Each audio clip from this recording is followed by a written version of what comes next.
All right, friends, how's it going? Welcome back to another Thursday night hang here on the OnoLive channel for the Coffee and Cigars live stream. How y'all doing?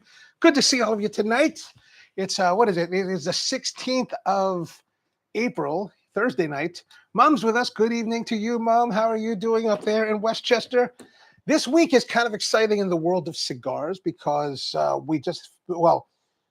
the annual Premium Cigar Association, I'm trying to remember what the PCA stands for. Premium Cigar Association trade show is happening right now. It's just kicking off this week in New Orleans. And last weekend, was it last weekend? I think, yeah, it was last weekend.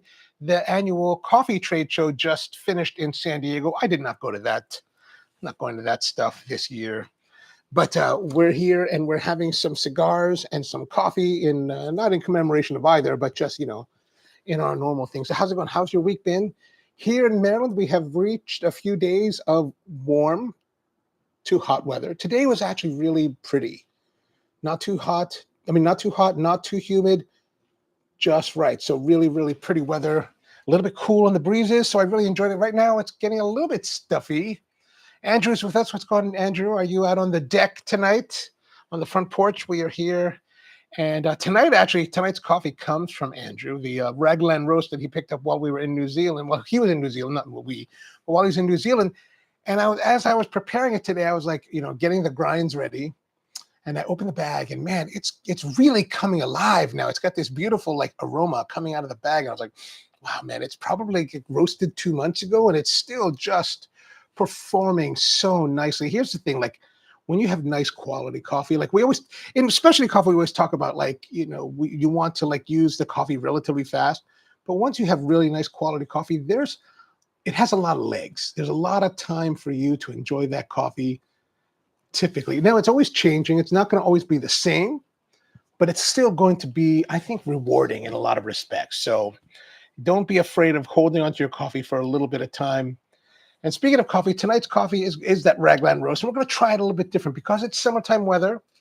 Want to try something a little bit different. On the live stream, the morning show, we did yesterday we did the espresso tonic drink. And I was thinking about doing something like that, but I thought, we're doing something like that, but we're not doing that drink, right? Because you got to get espresso. And I was thinking, do we want to bring the espresso machine out here? No. Do I want to pull a shot and then wait and then bring it up here? No. And I thought, let's try something that we can do that's going to maybe give those kind of flavors while, not quite being so precious on the equipment, right? That's kind of one of the things. Tony's with us. What's going on, Tony? And George is here as well. Andrew says that damn tariffs have stopped deliveries from New Zealand. Yeah, I hear you on that, man. Like one of the vendors that I know in Japan will not send to the United States anymore. Just stop sending them. And then the other vendor that I have in Japan, like he'll send it here, but there's a tariff. Like the last thing I ordered from him, he was like, there's gonna be a tariff. And I was like, yeah, I know. So he sent it, got here, 17.8% tariff. And I was like, what the?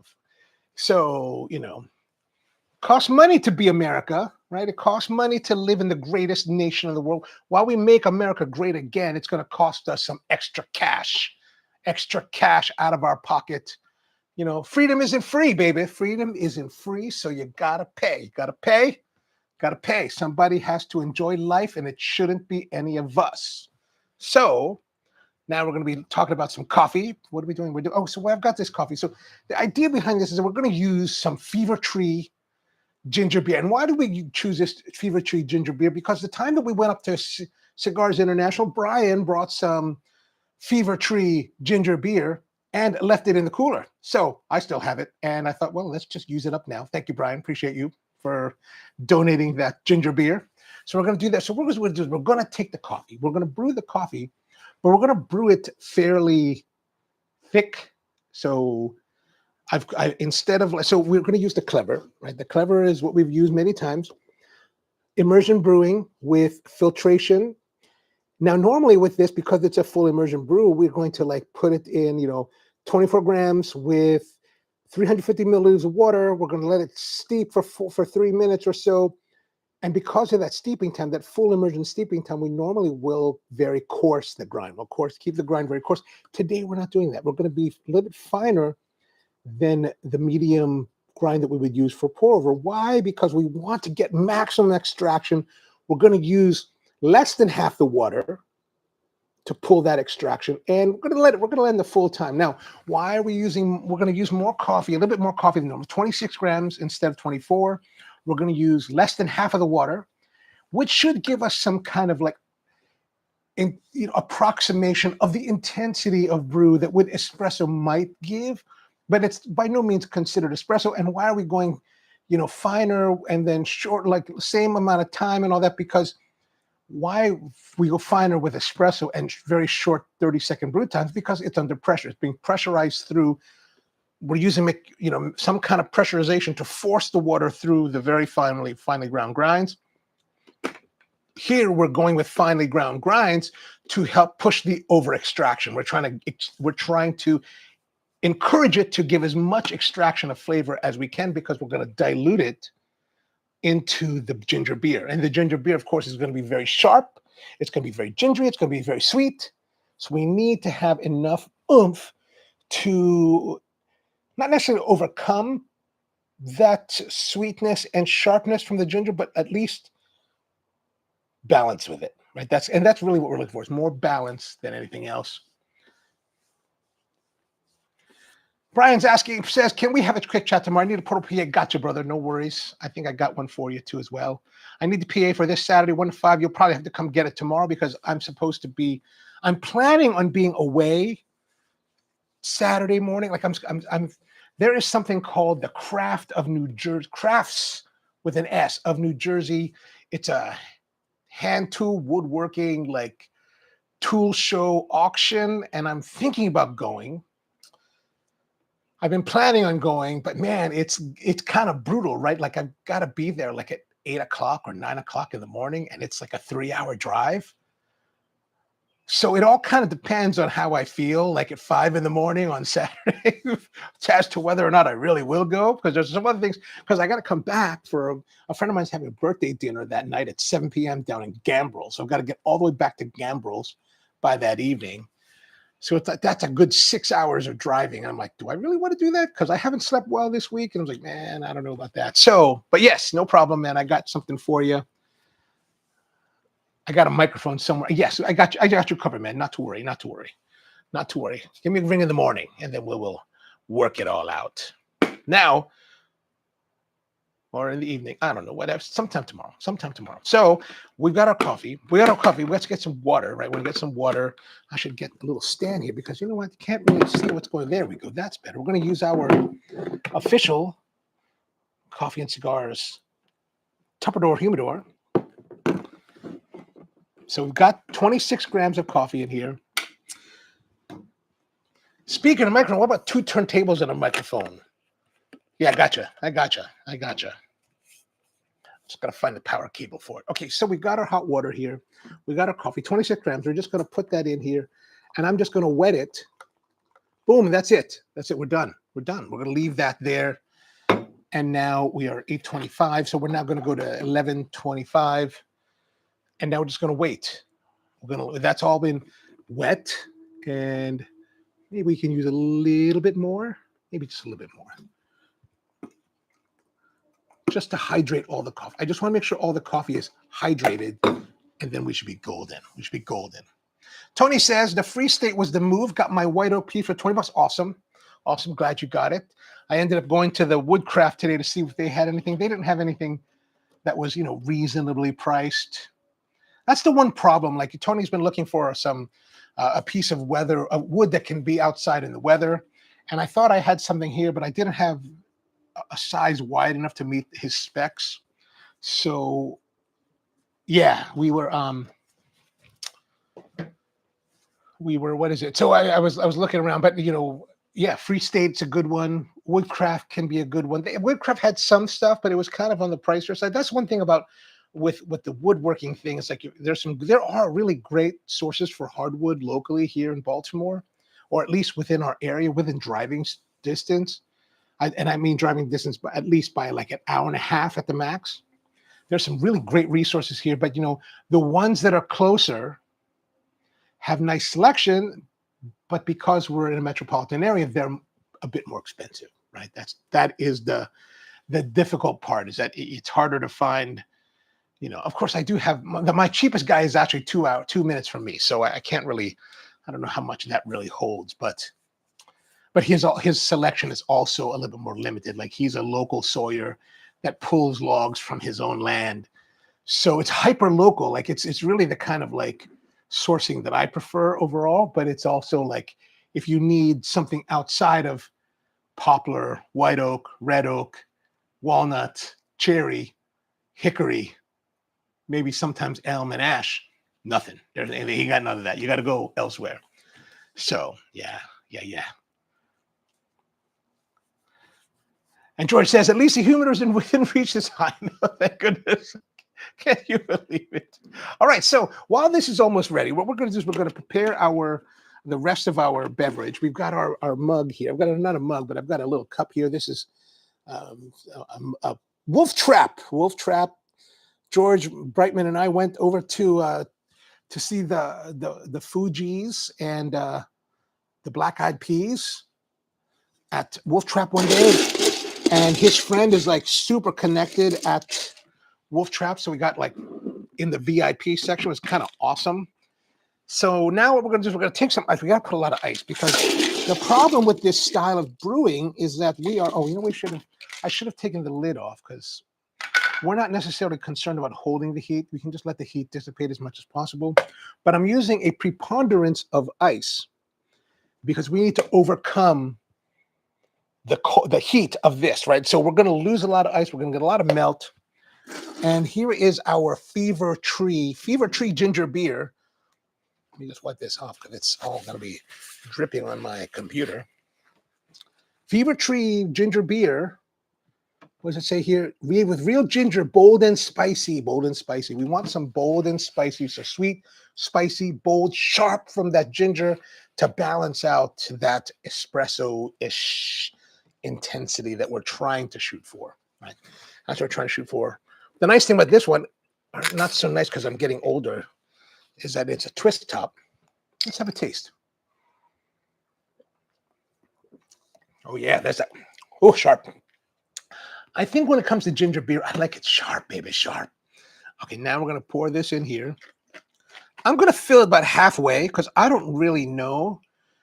I have a little bit more than that. Okay, there we go. So maybe like 2/3.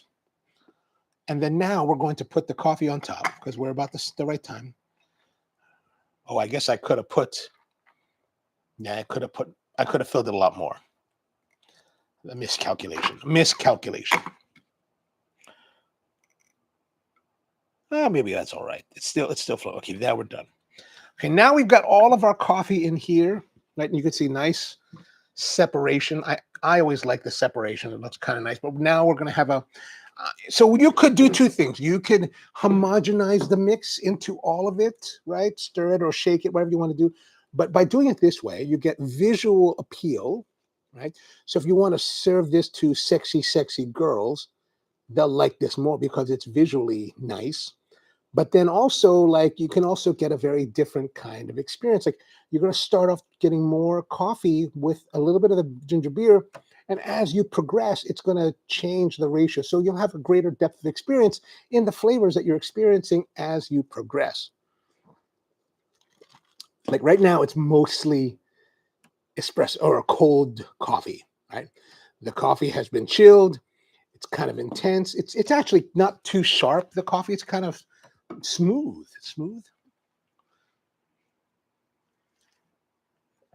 Andrew says, I didn't have the chance to get the Alec Bradley. Instead, smoking a Newman Perla Del Mar with cold green tea. Nice. That cold green tea is always a pleasurable treat there at Andrew's house. And Tony says, Andrew, were you able to find the AJ Fernandez Bellas art? There's Short Churchill. Not bad. Just a little bit. There's just hints now of that ginger. Ginger has that like sharpness to the ginger. It's just started to come through. Like there's a little bit floating up that's tickling the back of the throat.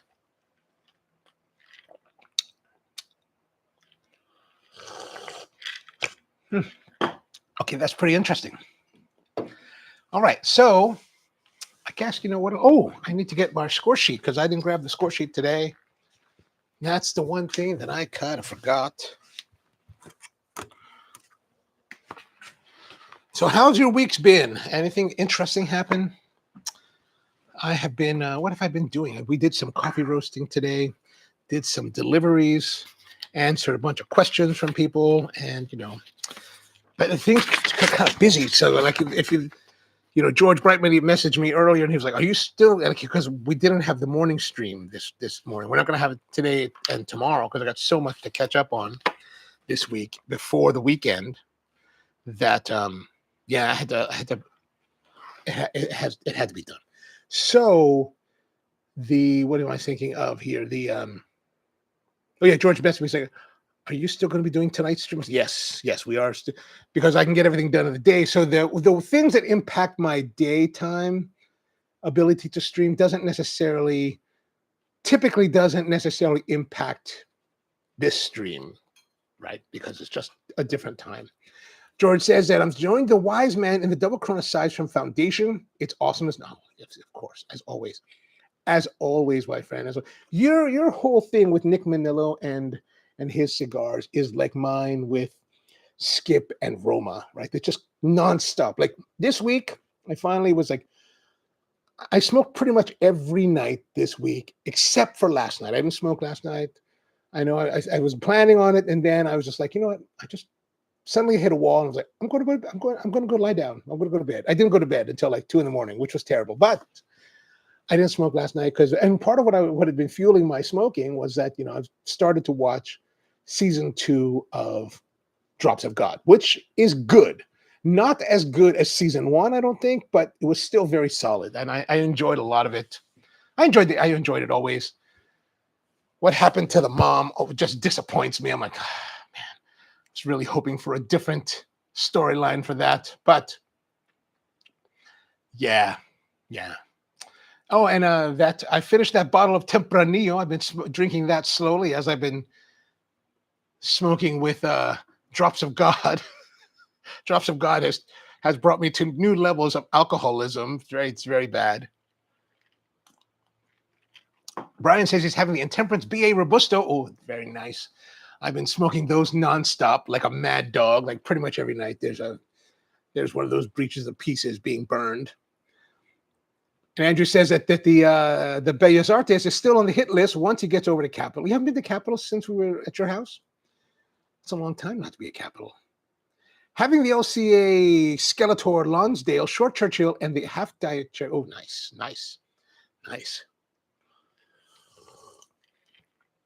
In case you guys are interested, at some point in time, now this is not by no means, it's more convenient for those of you who are in the district area, but there will be a time when my good friend is opening and Andrew, this is for you to pass along to the crew at Capitol, and you and George can decide who to tell exactly. But at some point in time, my friend, one of my good friends is a chef, and he owns restaurants, and he's like, we're going to have a friends and family dinner. I need your help finding people to attend.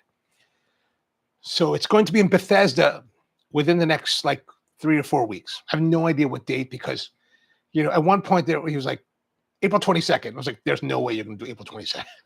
He's like, I think so. I was like, no. He's like, yeah, but the contractor, they're crazy for some reason. They're on schedule. I was like, once DCCA gets involved, it will not happen. And I was just talking to one of his chefs today, and I was like, so what's going on? He's like, yeah, they're having permit issues.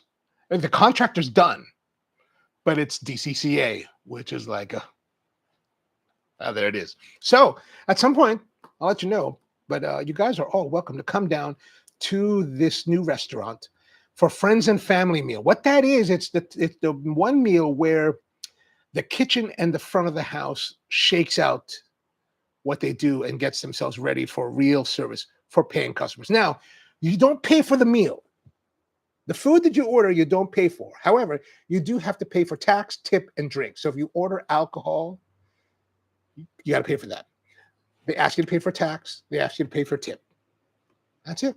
So you can order anything on the menu. And, you got to also be in the right mind that this is a friends and family dinner. So they're working out the system. So it may take a while, right? As the kitchen, like hopefully the idea is that you push the kitchen towards so it almost collapses so that everything, they can work out all the kinks. And since you're all friends and family, you know, you're not going to be like, hey, what the hell's going on here, man? Right? You just drink more and kind of chill. So I'll let you guys know if you guys are interested in coming down. It'll be in Bethesda.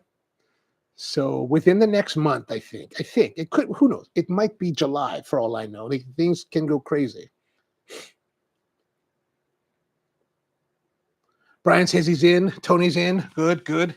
Tax tips, drink, yeah, man, and bring your wife. She's all welcome. I mean, I will find out all the details. And, you know, my friend is not really from the DC area. So he's like, yeah, man, I need to get, why are we, oh, you know what? I got to plug in.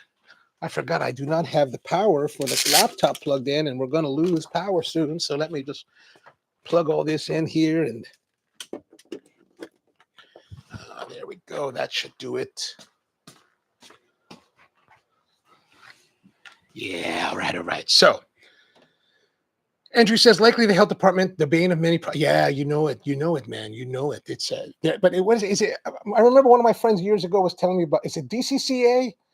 The Washington DC. Oh, I guess it's not DCCA because they're not in DC. It's Bethesda. So I don't know. I don't know what it is. It's probably a health department. Bethesda. And when it comes to restaurants and coffee shops and any kind of food service, you always think you're going to open on a certain date, and that date comes and goes. It never happens. It never happens. It's not.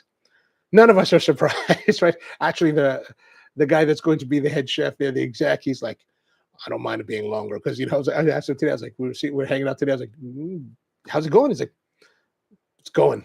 It's like, did you hire anyone yet? Nope. It's like, oh, yeah. War. It was supposed to be in like 6 days, so yeah, that's not happening. That's not happening. Rusty's with us. I just missed what he said. What is everyone going to?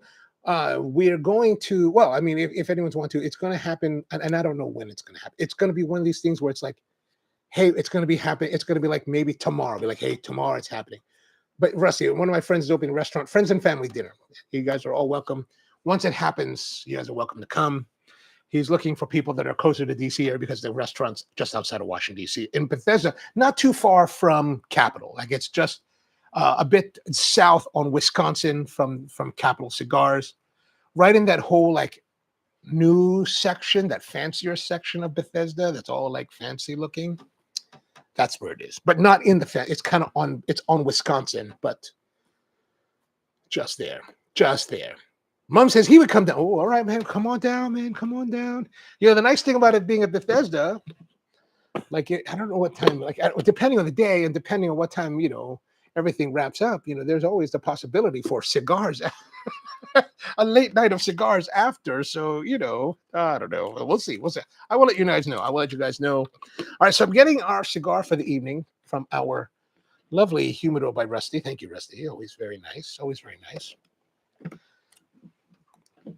Tonight we'll be having this Alec Bradley Gatekeeper. And I'm not really sure. Is it Alec Bradley or is it Alec and Bradley? Because Alec and Bradley are the children, the sons, Alec and Bradley, of Alan Rubin, who's the owner of the brand of this cigar. And I believe Alan Rubin is the owner of the brand. I don't think they actually make their own cigars. I think they work with manufacturers, at least from what I read for this cigar. They work with a manufacturer. And I don't remember the name of the manufacturer now. To make this is the Gatekeeper Toro. I know nothing about it. There's nothing really written much about this on, like, you know, cigar websites. Like, if I went to CI's listing and they didn't really have anything about it, they just said, oh, you know, it has a robust taste. And I put all the description that I found in the description of this video down below. So, you know, it's got, what is it? Ecuadorian Habano wrapper, Dominican fillers. Is that right? Dominican filler and Dominican and Nicaraguan. No, Dominican binder, and Dominican, and no, that's not right. Nicaraguan binder, Dominican and Nicaraguan fillers, I think. I don't know. We're really here just to find out what it tastes like, right? Brian says, sounds like, Andrew, we're going to your house for dinner. Nice. It's both cigars. The Sons blend are under the Alec and Bradley namesake. It's both the cigars and the Sons blend are under the Alec and Bradley. Oh, so there is Alec and Bradley, and there's Alec Bradley. Okay, I think this is actually Alec Bradley. Now, Tony's saying, how much blending do they actually do? I have a question. And I presumed originally that Alec and Bradley are both pretty young, right? Like children. Like, why would they be? You name it for your kids, right? Not you're not some adult that's naming your company after your adult kids. Like, you just that seems strange. But I think maybe that is the case, or at least one of them has become an adult, because in this, I think it was developing palettes. I kind of glanced at the details of the cigar on developing palettes, and I distinctly remember it said Alan Rubin, and I think it said Bradley Rubin, plus the guy that ran the maybe it's Ernesto Perez Carrillo, right? That was making the cigar for them. And I was like, huh, was he 18 or something? I don't know. I don't know. So I don't know. Maybe they're older. I don't have any answers for that. Tony says, I believe they're in their mid-20s, so they're involved. Oh, okay, there we go. Okay, so all right, right on. So I mean, what, mid-20s? So if Alan Rubin started this, it's been around for a while. So if let's say he started 10 years ago, they're mid-20s. Let's say they're 26. 10 years ago, they were 16. Maybe 15 years ago, they were 11. So yeah, that makes sense. If he started that around that time, sure, there we go. We're still, and now they followed their father into the business and, are making cigars. Maybe Alec isn't part of it. Maybe Alec is doing something like he's like, I don't want to follow that cigar stuff. I want to do my own thing. Like, all right, right on. And Bradley's like, yeah, I'm going to do that. That's where it's at. I don't know. These are things. They're all in New Orleans right now. Might be 30s at this point. Who knows? Time flies. It does, man. I mean, like, what? The 80s was just like 20 years ago. So, all right. So here it is, the Alec Bradley.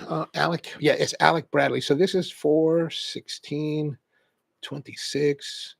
And Alec Bradley Gatekeeper. I don't even know what Gatekeeper is supposed to be about. Like, it's just, what does it even mean? I don't know. I don't have the answers. I wasn't able to find answers. I didn't look too hard. Really, I'm not too worried about the answers. I don't necessarily too worried about what's the story behind it. Like, it's nice to know, like, but really we want to know, like, what does it taste like? Right? How does it taste? How does it feel? Ooh. There's a bit of suppleness and smoothness. Like, it's not very veiny. It has a silky, smooth character that feels, the tactile feel is really nice on my fingertips. And look at the color. The color's got a nice color. It's nice and Maduro-ish color. I'm going to put that color down here, Maduro-ish color. Let's kind of light spiciness with Tetra fish food. We're getting a lot of Tetra fish food in this past year. It's like, but also a little bit of gunpowder. Like maybe cordite, after you shoot and you smell your hands, a little bit of that kind of residual. Interesting. All right, let's get our cut going on here.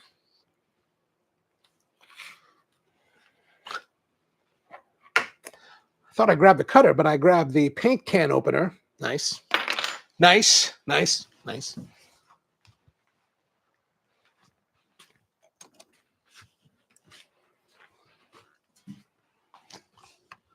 Andrew says, smoke and grill at Holly House, a sure thing in the future. Sounds good. Beautiful. That sounds beautiful. Okay, so here it is. Gatekeeper. Look at that wrapper. That looks pretty good, man.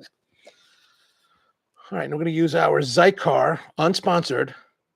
Don't know why they should be sponsoring us. Come on, Cigar. Cigar doesn't even know we do this.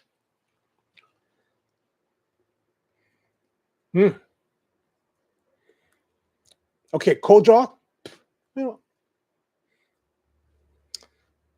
Okay, the draw itself is very tight, like hard. But there's a quick flavor that first time I put it in my mouth of plum. There's plum. I was like, plum, that's weird. But man, there is some sweetness, maybe some plum.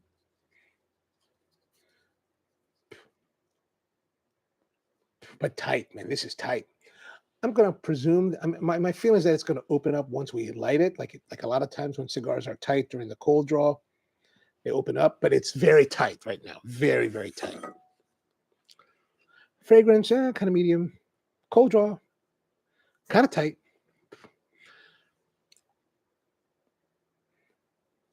I'm going to say 8.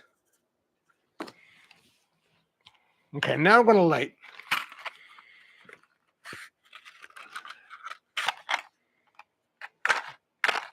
Ugh.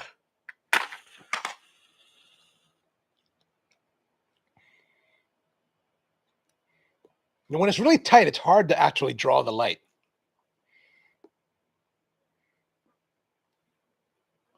And it is really tight.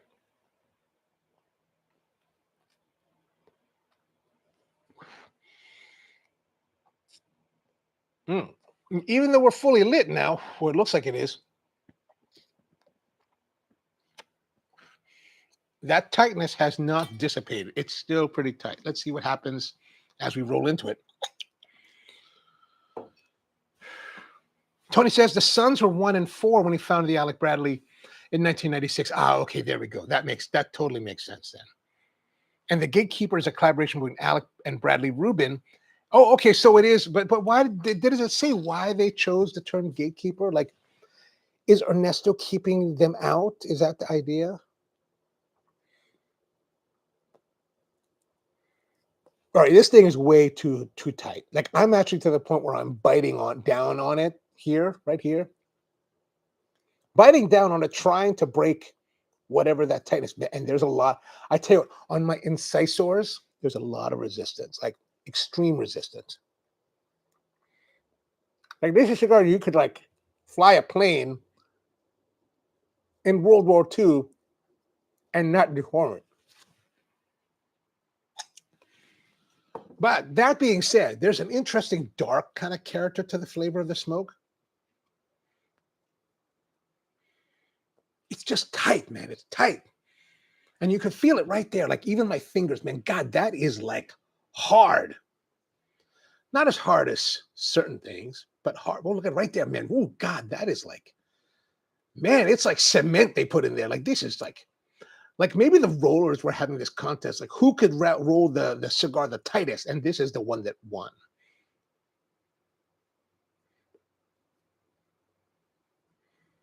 Well, mama, that's really tight, man. That is like as tight as it's ever gotten.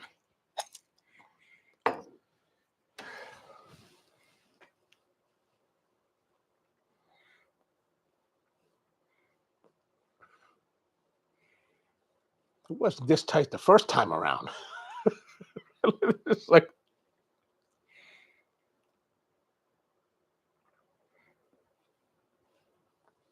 I'm putting some severe suction on this cigar to get the little bit of smoke that's coming into it.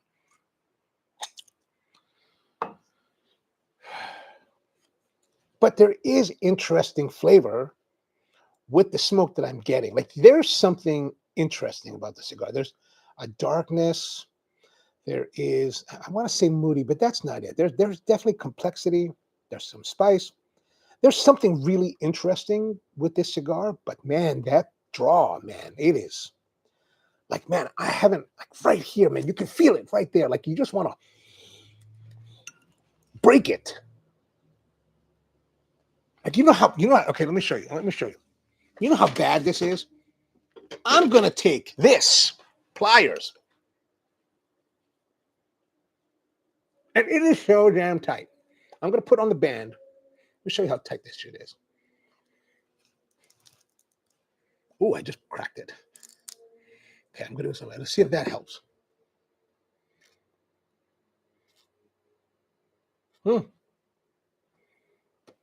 That has opened up something.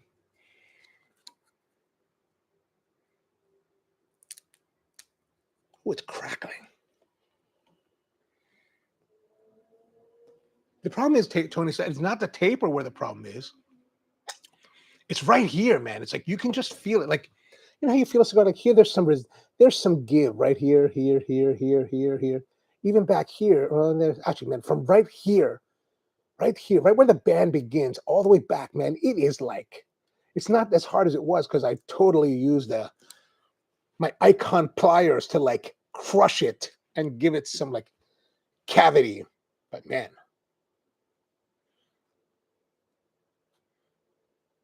Tony says, you could use rolling your fingers. Yeah, you think you could. No. I mean, that was not like, when I pressured on it, I was pressuring on it pretty darn hard.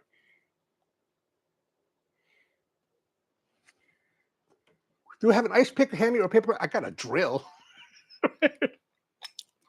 But I think we've got enough opening with this crushing action that we're okay. I don't think we need to get to the drill point, right? I got an awl. I could probably use the awl. Although the awl is going to be pretty darn thick. Yeah, see, that's too much. That's, oh God. It's like you're just forcing it in. Like you just kind of, come on, baby. Just squeeze it. Like, stop resisting. A little bit better.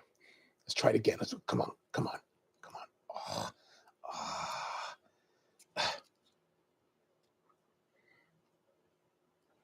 oh.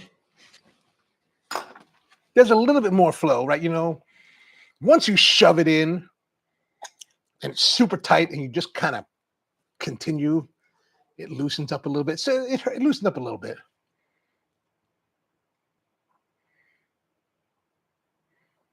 Brian says that if you need an ice pick, you need to throw that thing out into the right. Well, here's the thing, right? Like if this cigar tasted like wet dog, agreed. But there's really an interesting flavor going on, right? Even like now that we've opened up, there's a more expressiveness of some kind of citrusy, bright character to the flavor of the tobacco.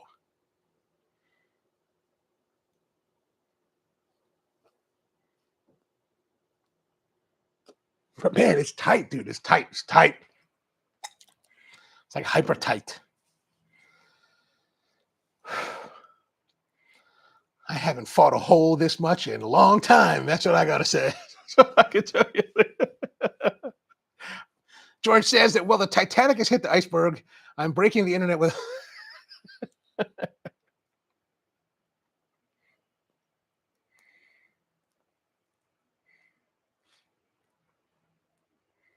Well, that has helped because as I'm biting on it now, I can feel it, the fibers crushing and opening, the poking with the pike, shoving it in here has spread it out a little bit so that I can get in there and, you know, get some smoke out of it.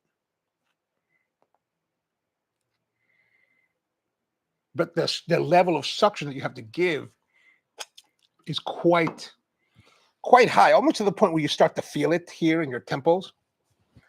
But I gotta say that the flavor's interesting. Like it's not like I wonder how this would be with a properly rolled cigar, right? Like would it be smooth? Would be how much more flavor would we experience out of this? I think it would be really interesting.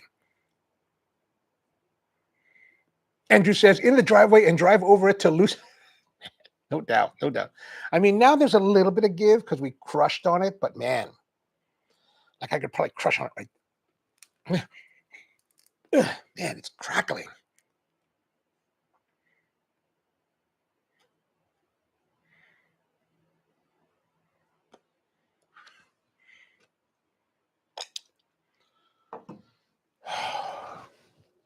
Man,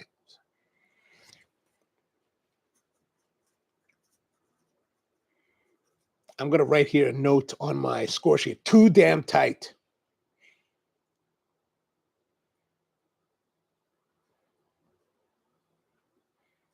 This is the kind of thing that you would expect that a good retailer or manufacturer would replace for you, right? Because this is way too tight. Like there is some flavor that I'm getting, but man, just the overall experience of smoking this cigar or trying to smoke this cigar is really challenging, difficult. But the interesting thing about the cigar right now is that it's giving off some flavors, right? There's some really interesting flavors in this difficult smoking experience that is intriguing. Like if it was terrible, like if it was just, you know, just whatever, like maybe some of those Gurkhas and Rocky Patels, yeah, definitely just toss it, get something new, get something fresh and move on. But there's actually something interesting to this. So I'm kind of curious to see how far can we take it? How far will it go? How much will it give us? Now, what about the cost? Where is my receipt? Here's my receipt from Cigars International, where I picked it up when we were there a couple weeks ago. And the Alec Bradley Gatekeeper, $15.29. $15. Yeah, it's a lot of money for issues on a cigar. Now I know a lot of people will be like, well, they're hand rolled cigars. I can appreciate that. Rolls Royce is a handmade car. I, this would not be acceptable.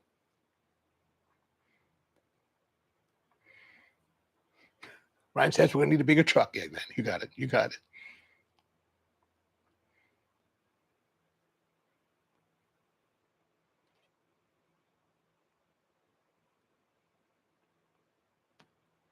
Okay, it's opened up a little bit, but it's still a lot of resistance, and we're not getting easy flow. Like, when you smoke a cigar, you enjoy the experience when the flow of the air of the smoke is really easy to draw. Even though the pressure that the suction that's needed to pull on the cigar has lessened, we're still not in enjoyable smoking territory yet. It's still very tight, very resistive.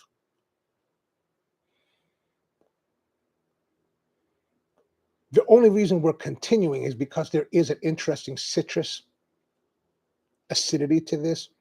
There's a little bit of a deeper, dark kind of character, maybe a little bit of spice as well. That makes me curious to see, can we get to a point where we can overcome all of these difficulties and get to a point where we can really see what the cigar tastes like? Now, unfortunately, because we've been pressurizing it here and here and here, like pretty much, I think this whole entire cigar is too tight. I wonder, like, we're going to continue to smoke at least till here to see if we can get into that tight spot. Maybe once we get to the tight spot, it'll open up. I don't know.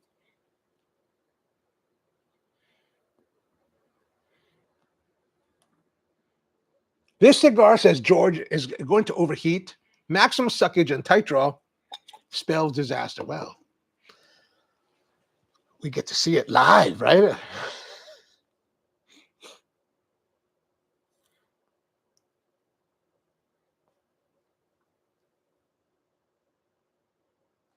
I mean, $15 is a lot of money to pay for a cigar. It should be performing perfect at that point. I mean, $15. We're not talking about like a factory smoke from Drew Estate. Right? We're not talking about something like that. We're talking about like a premium cigar from a premium manufacturer, from a premium brand, made by a premium manufacturer. Like Ernesto Perez Carrillo is not some kind of schleck, right? So it is a bit disappointing.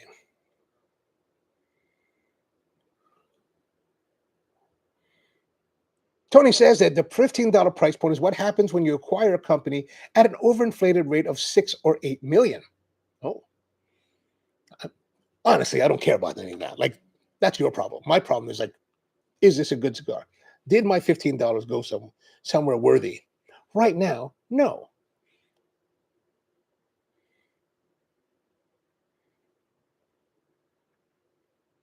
Don't forget that while we're at CI, it was a five.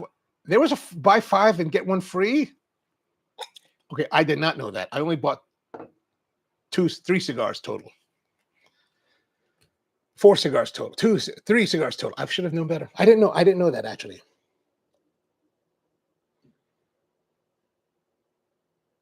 What did I buy? I bought 2 definitions. I bought a Roman Craft and I bought this one.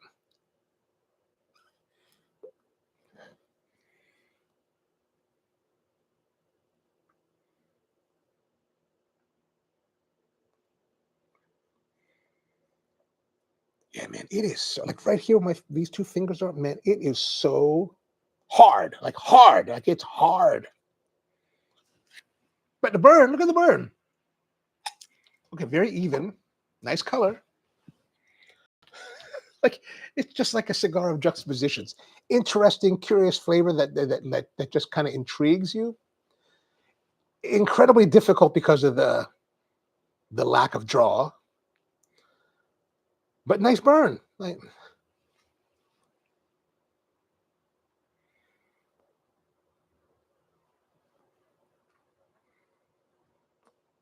Andrew says, "You're too kind. Sometimes a cigar is just a mangy dog." And you, well, no, but here's the thing. If this, like I said, if this cigar had like flavors that were not enjoyable, not interesting, not intriguing, like many cigars out there, I don't have a problem saying that, but I'm the reason that we're continuing really is because there is something interesting. Like the $15 price point is something to note, but it's not like I'm going to smoke the, I'm not going to put myself under like duress just for $15 if there wasn't really a reason to try and see, is there something interesting here? Like there's a few cigars that I've had in my lifetime that I was like, man, I wish I would have put that down. And Brian says it's burning perfectly. Yeah, I mean, it's burning really nice. Probably because the plugging of this cigar prevents me from smoking it very fast and unevenly. Like it's just burning. It's just burning on its own. Whatever tobacco they put in there has enough combustion that just keeps on going.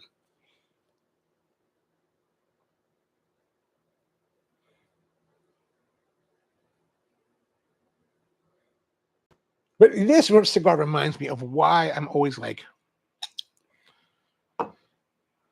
saying that I would like to see manufacturers talk more about their blends, identify their tobaccos. They're always like, oh, it's a trade secret. People are going to steal our secrets. You guys need to shut the hell up about that bullshit, right? That's not true. It's total bullshit now. I'm actually getting irritated because of the way this smokes. But what I mean by this is that there's some very interesting characters of this cigar that I've seen in I've experienced in other cigars, like this citrusy brightness that's happening. And it makes me curious, like what leaf does that? What leaf is providing this kind of almost pineapple sensation to the cigar? And if we know that there's a particular leaf that does that you put into a blend, then we can be like, oh, you know what? If we look at other people's lists and be like, oh, maybe this cigar I'll like as well, and I'll try that more. So in many respects, I think by educating the consumer more about the blending and the different kind of characteristics that each tobacco offer a blend, you can create a more informed consumer that's going to seek out a wider range of cigars because they want to know more and they want to be like, oh, so this guy uses this leaf in their cigar, and I like this leaf in this cigar. Let me try this cigar and see if I like it in the same way, or how does this tobacco interplay? And then if it doesn't, maybe they can find out more. Be like, well, what's the difference in the way that why is it not the same? Because maybe the way they did the processing, maybe the fermentation, maybe the amount of time, emitting the ammonias, right? The breathing time, the cultivation, all of that comes into play into making your cigar. So by telling people that you've used whatever piloto, it doesn't really tell them anything. It doesn't give away your secrets. It just helps people to understand and have a greater appreciation for the cigar.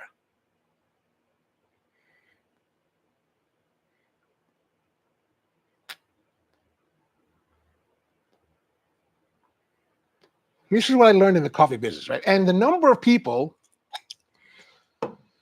that are truly interested in that is very small, right? And the people that are going to use that are very small, but they're going to be the ones that are most enthusiastic about what you're doing, who will proselytize to others about the virtues of your product.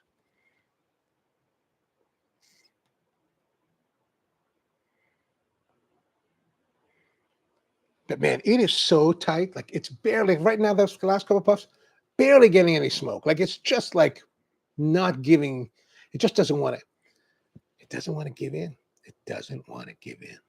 You're like, give it to me, baby. Give it to me. Daddy wants it. And they're like, no, I won't. So frustrating. So frustrating.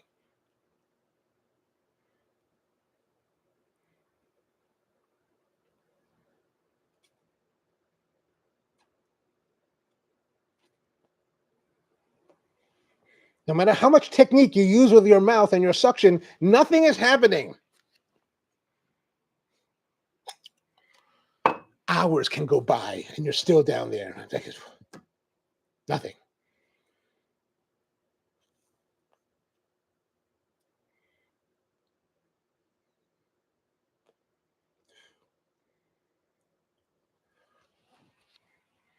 I mean, it is very tight. Like, man, it's so tight. Like, there is a part of me that is, even though there's an interesting flavor, now there's a part of me, maybe I'm just a little bit irritated about this whole, like, blending of tobacco things, but there's a part of me that's just like, why should I even try? At some point, you just got to leave. It just be like, had enough. Andrew says, I recall you had similar problems with some of the sticks you got at CI. Maybe the problem was something. I mean, I don't know. I don't think we had this kind of, this is not like hydration issues. Like, what do we have the last time? We had some issues with maybe hydration, like maybe the wrapper, I think, might have been a little bit dry. But this is not, I don't think this is hydration. This is construction issues. This is factory level problems, right? Because it's just way too tight. I mean, that roller Rollera must have been like just giving it his all to make it as tight as possible. At least that would be my interpretation of the situation.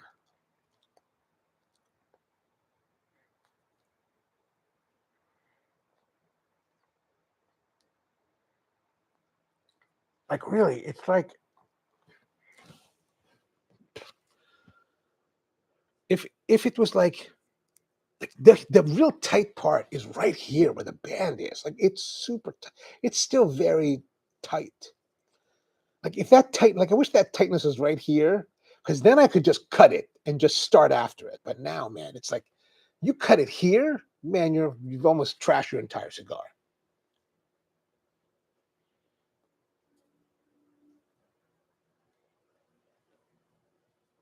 And I have bit. Look at this. I'm biting this tip like hard. And there's the blockage isn't here. Sometimes the blockage is close, but no, the blockage is like here to here. From here to here.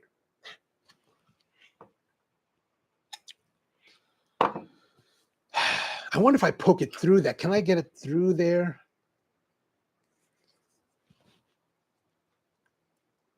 Like, this thing is so wide. Like, I'm afraid it's going to break it.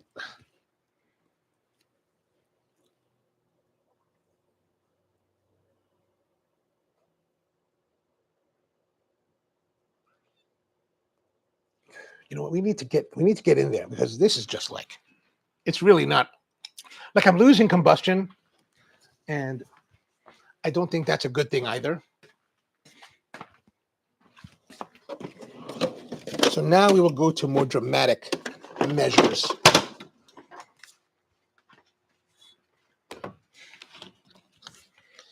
Let's use a tiny drill bit. This is a 5/32 drill bit.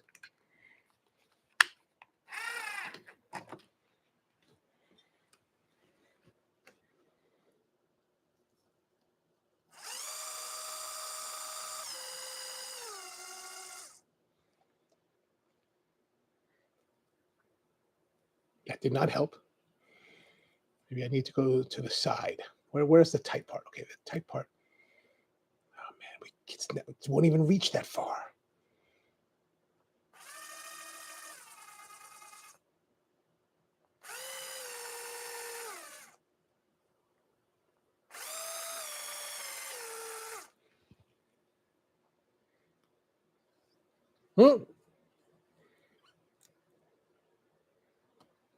That has helped.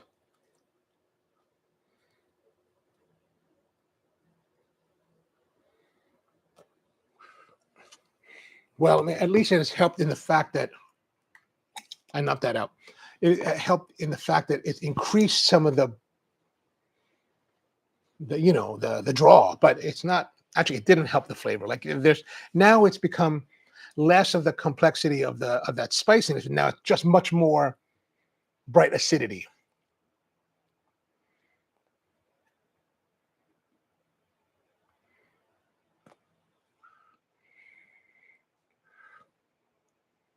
Brian says, you were a moment away from sticking that thing right into. Oh, I mean, I'm good with the drill now. Like, I can keep it in line. Tony says, are you sure there's not an ice pick by your shave ice? No, not that I can get to now that I remember I do remember now where it is, but it's not anywhere readily available.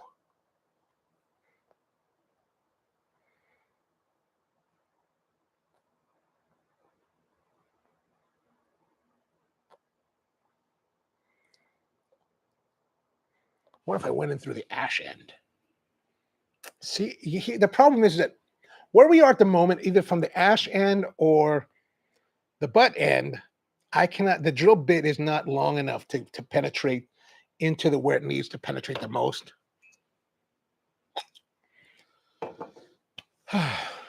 Andrew says, I don't like having a cutter, lighter and cutter in my pocket. Drill and bit's always the best way to go. You know, these are nice, lightweight.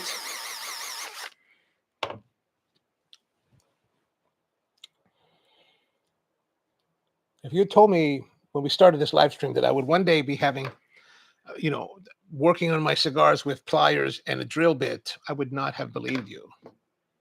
Well, let's see how our coffee's doing now that it's been melting here while we've been trying this.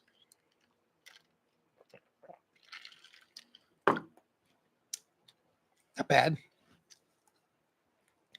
Maybe needs to mix more, but not bad. Enjoy, you know, there's espresso, there's some ginger. It's still mostly espresso, and like now it's a lot of watery espresso or watery coffee.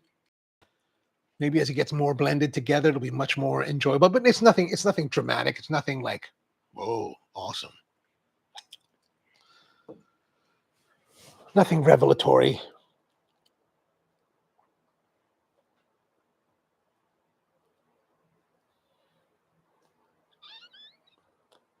So what else been going on this week? Anything interesting happening? We've been talking about this tightness of the cigar, but what's been happening? Anything good? Rusty, have you given up completely on the muscle specials? Are there no more muscle specials? Did you send it to me? No, you didn't.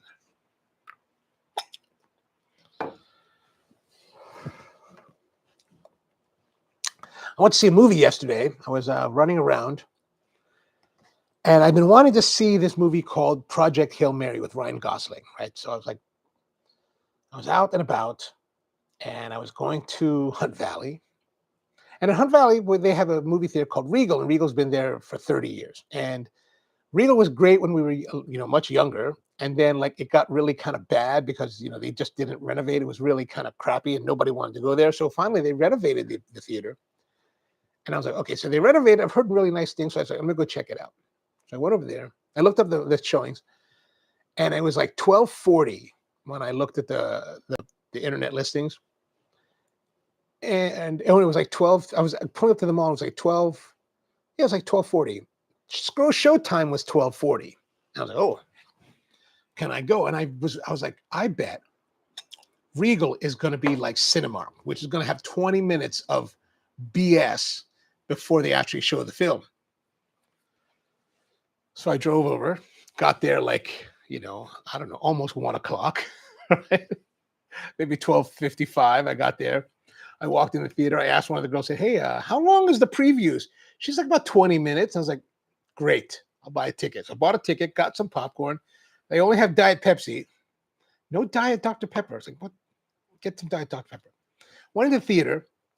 Okay, here's the thing. I bought the senior ticket, which is discounted, and it was the first screening of the day, so I think it's matinee. With the ticket at a senior discount, and because it's all kiosks, right? It's all like, you just kind of kiosk it, and there's nobody checking you. So I was like, well, why should I pay for like the full price if nobody's going to check me? So I bought the cheaper ticket. Bought a popcorn, bought a drink, $32. And I was like, what? $32? I'm not coming back here. I'm not going to be doing this again. That was a mistake. I'm going to plan it more. And, there's someone that I know that for a long time who's always impressed me when he regaled me with his stories of going to the movie theaters with his then girlfriend, bringing in large pizza into a theater.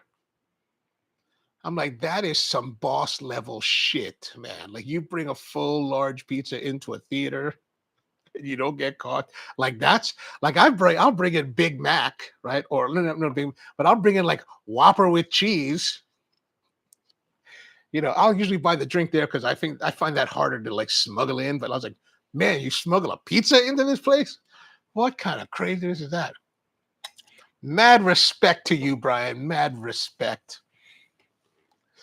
It's like, man, I don't know if I can ever reach that level. That's like A level. That's like the highest level. Brian says we're going to have to start taking our toolbox with us everywhere. You definitely need to do. You definitely need to. And Rusty's no more special. Sorry, man. I'm sorry to hear that. Sorry to hear that. Andrew says we can come up with an interesting Craftsman cigar travel toolkit. Ooh, that sounds like fun. I would have suggested this Harbor Freight U.S. General little toolbox there, but the problem is there's huge gaps between the drawers, so there's no hole. Like there, it's not naturally sealing, so you'd have to like seal it up some other way.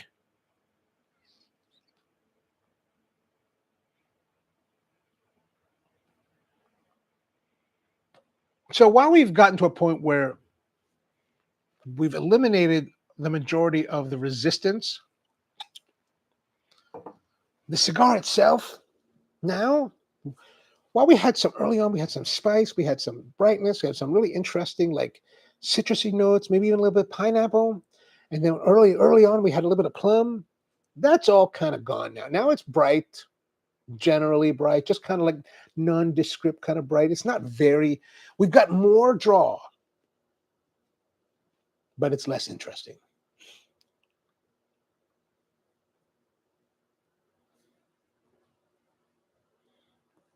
I'm going to attribute that to us like trying to find a way to circumvent the dam that's holding it all back. It's like there's a big dental dam in there, right? Or big, like a big diaphragm holding things back.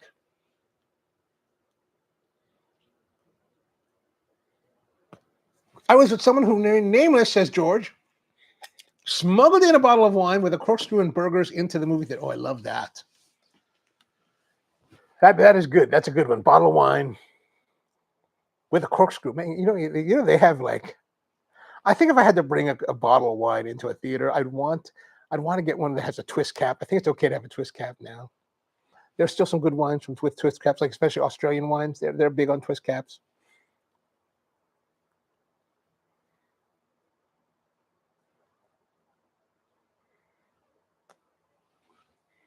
Andrew says, especially Dremel with specific Vitola drill bits. Oh, nice. I would like that.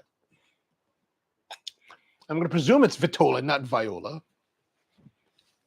Oh, yeah, Vitola. There we go. Yeah, this cigar, man, really has lost, by puncturing it with the drill bit, it has lost that which made it interesting. That little bit that was struggling against the dying of the light with under the pressure of the resistance of the draw, that hint of special is gone.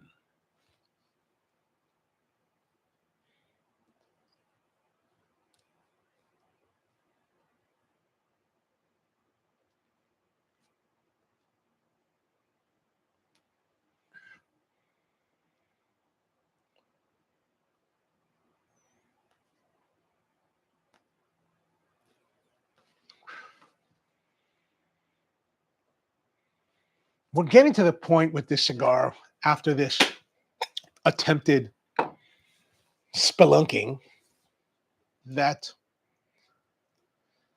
so early on you guys were like, you should dump it, why, but there was something about the cigar that was super interesting that I didn't want to dump it because there was something I wanted to see, could that develop? Now that we've kind of gotten around that a little bit,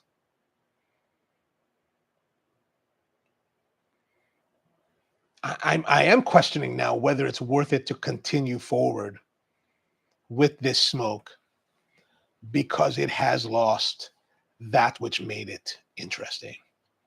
Maybe we'll smoke a little bit longer and just to see what happens.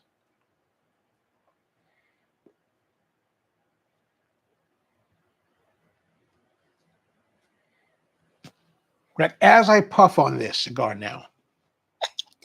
So early on, as I puffed on it, it was super hard, super resistive, which is a frustrating thing, but it was off, that frustration was offset by this intriguing flavor. So as I puffed on it, I'm still trying to see if we can get more of that flavor let that develop more and see if we can get more out of it. But now with that gone, every puff is like, what the? You know what I'm saying?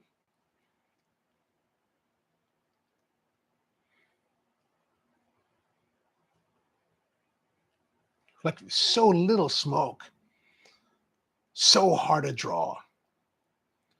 And now no reward at all. There was a little bit of reward earlier. Now there's no reward at all. And it's still like the only way I can describe it is fucking hard. Like it's so fucking hard. I mean, look at this. I am pressuring on it as hard as I possibly can with these fingers. I mean, wow, it's really the hardness is significant. We're abusing this cigar so much. The back here, where the cap is like getting all busted up.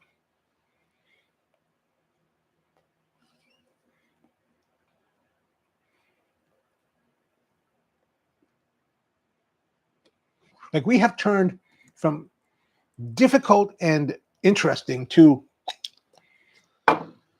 just outright like nothing. Which is sad because there's so much. There was a that early part in the beginning. There's some interesting characters there. That fragrance, that cold draw, like what little we could get out of that was very, very interesting, very unique, intriguing. But now, man, there's even like a dryness on the finish.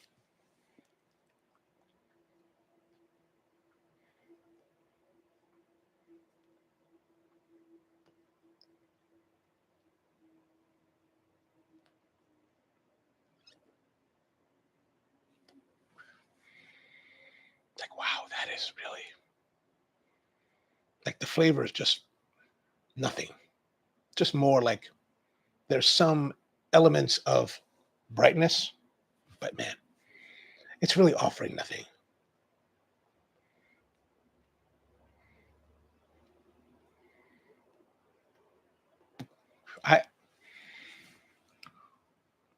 I'm hesitant to do this, but man, there's just no joy now in smoking the cigar. And which means that I'm about to do something that we've never done here on our little show here.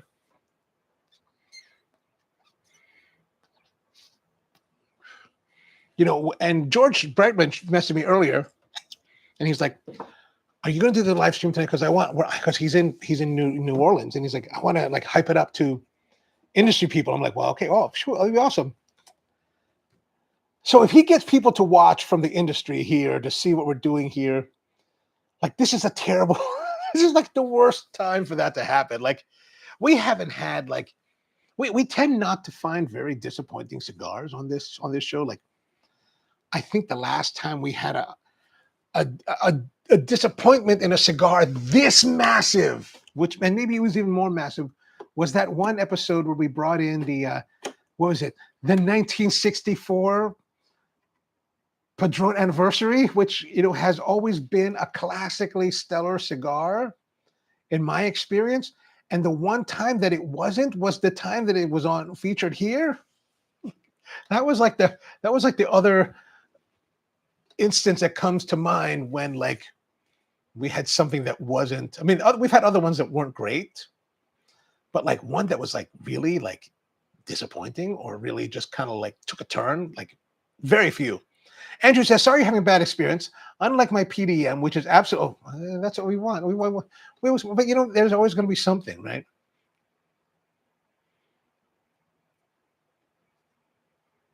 But yeah, I mean, I'm going to put down here for the very first time.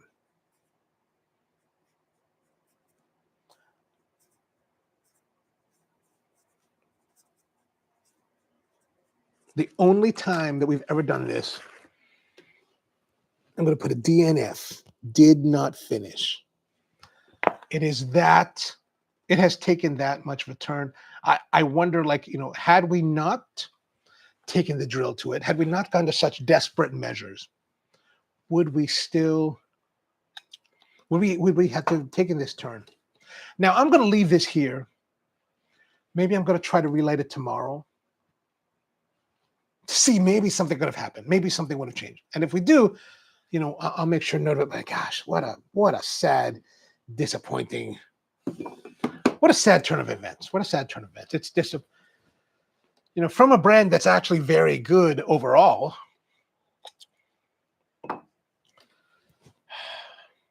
Well, all right. Thanks for tuning in. See you next time. All right, let's see what we have in our coffee and cigars humidor. We have one that we will not smoke tonight. This is another Escurio Davidoff. I actually have the chocolates from the dinner, so I've been thinking I want to use this with the chocolates from that dinner on a future stream. But we will smoke this one. I think this one might have come, maybe it came from Mom. I don't recall at the moment.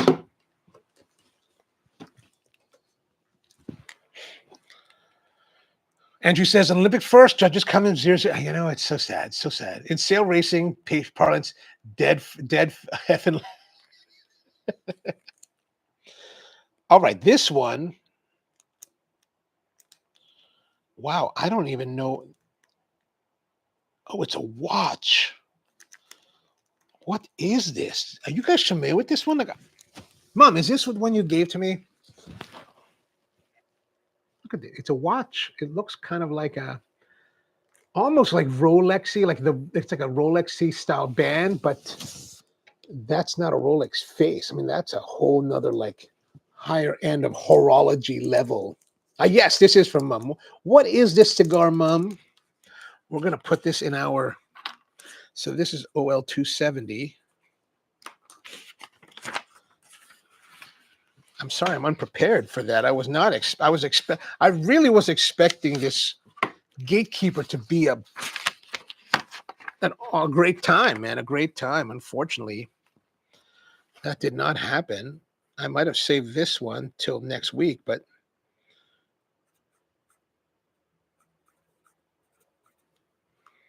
this is an LF. It's not LFD, but what's that? What's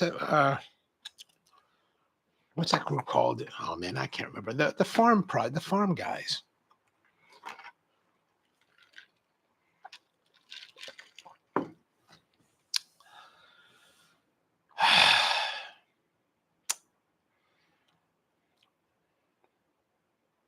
Let me know what it is. Well, you know, we're gonna light it up. We're gonna try it. We're gonna find out. We're gonna push it up ahead because otherwise, what are we gonna do for an hour? Sit here and twiddle our thumbs. Okay, so natural Colorado wrapper, or no, natural wrapper, right? Smooth, feels nice, looks good, looks tight. I mean, the wrapper is nice and tight and smooth, silky even.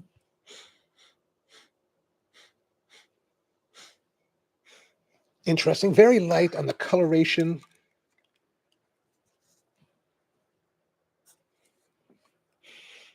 Interesting fragrance.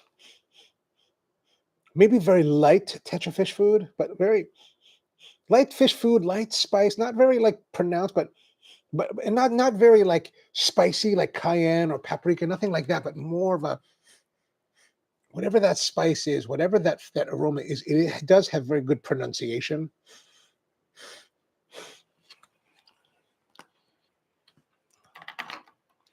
I can't even imagine what it is. I have to find the. Let me know when you find the cards, and we can. That way, at least I can, you know, write that information down. I'm going to cut the cap off. Look at the band is interesting. Right, this not that way. This way. I'm not a very good horologist, so I don't really know all what the faces are. But I think this is a very specific face for a very specific. But you know, the overall shape of the bezel really reminds me of Rolex. Like it really does. But I don't recall any kind of faces like this on the Rolex. Andrew says the band looked like the house brand of now defunct and Stogie cigars in San Francisco. Oh, Stooges cigar. Oh, okay. Unlike the Alec Bradley, There is a very definitive easy draw. There is also a little bit of flavor that my initial flavor just a moment ago kind of suggests to me of like one of those like whiskey dipped cigars.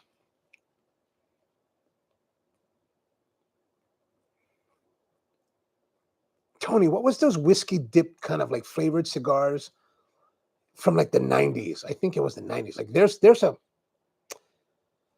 I don't know if it's actually like a dipped in whiskey, but there's definitely a character that really reminds me of those cigars. Not the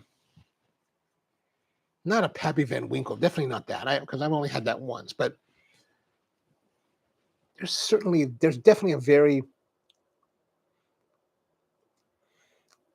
or maybe when you dip a cigar in rum, like this is a lighter, it feels like it's a lighter bodied cigar, a lighter flavored cigar, more of a Colorado, like a Connecticut. It looks like a Connecticut, right? It's very light.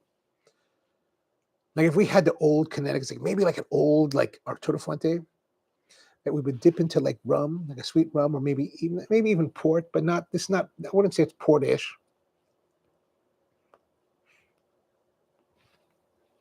But it's not very forward. It's very kind of like undertone. It's kind of like if you think of like the flavors that hit you first, it would be top level. It's kind of just below top level with this whiskey flavor or rum flavor. No whiskey, I guess. All right, let's do light now. Oh, yeah, let's see. Cold draw. No, I think that's too low. Fragrance, good. I'm going to say 8.5 for that. Very good brush.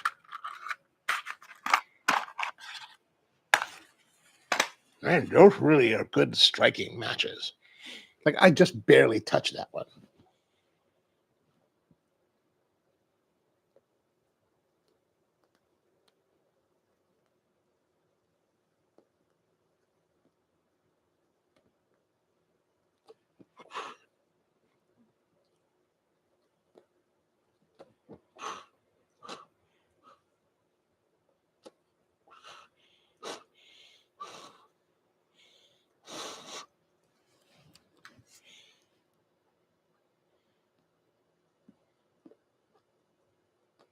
Well, as you can see, very good smoke production, but a relatively mild cigar. Very light, mild.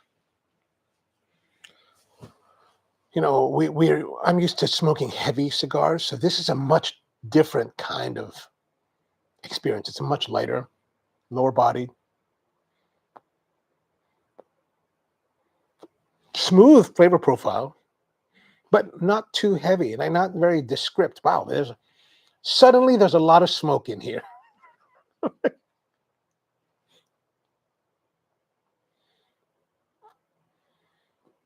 Right now, smooth, relatively nondescript, but pleasant. It's a pleasant, pleasurable, like tobacco, general tobacco kind of flavor. Not really hitting you with distinct flavors, like the last one, that Gatekeeper, right? We had that kind of dark kind of character, plus some of that plum, and then there was that brightness to it that kind of sometimes would give off a little bit of pineapple. So very distinct characters coming out of that. This doesn't really have that. This is a lot more smooth, a lot more reserved, a bit milder, quite a bit milder.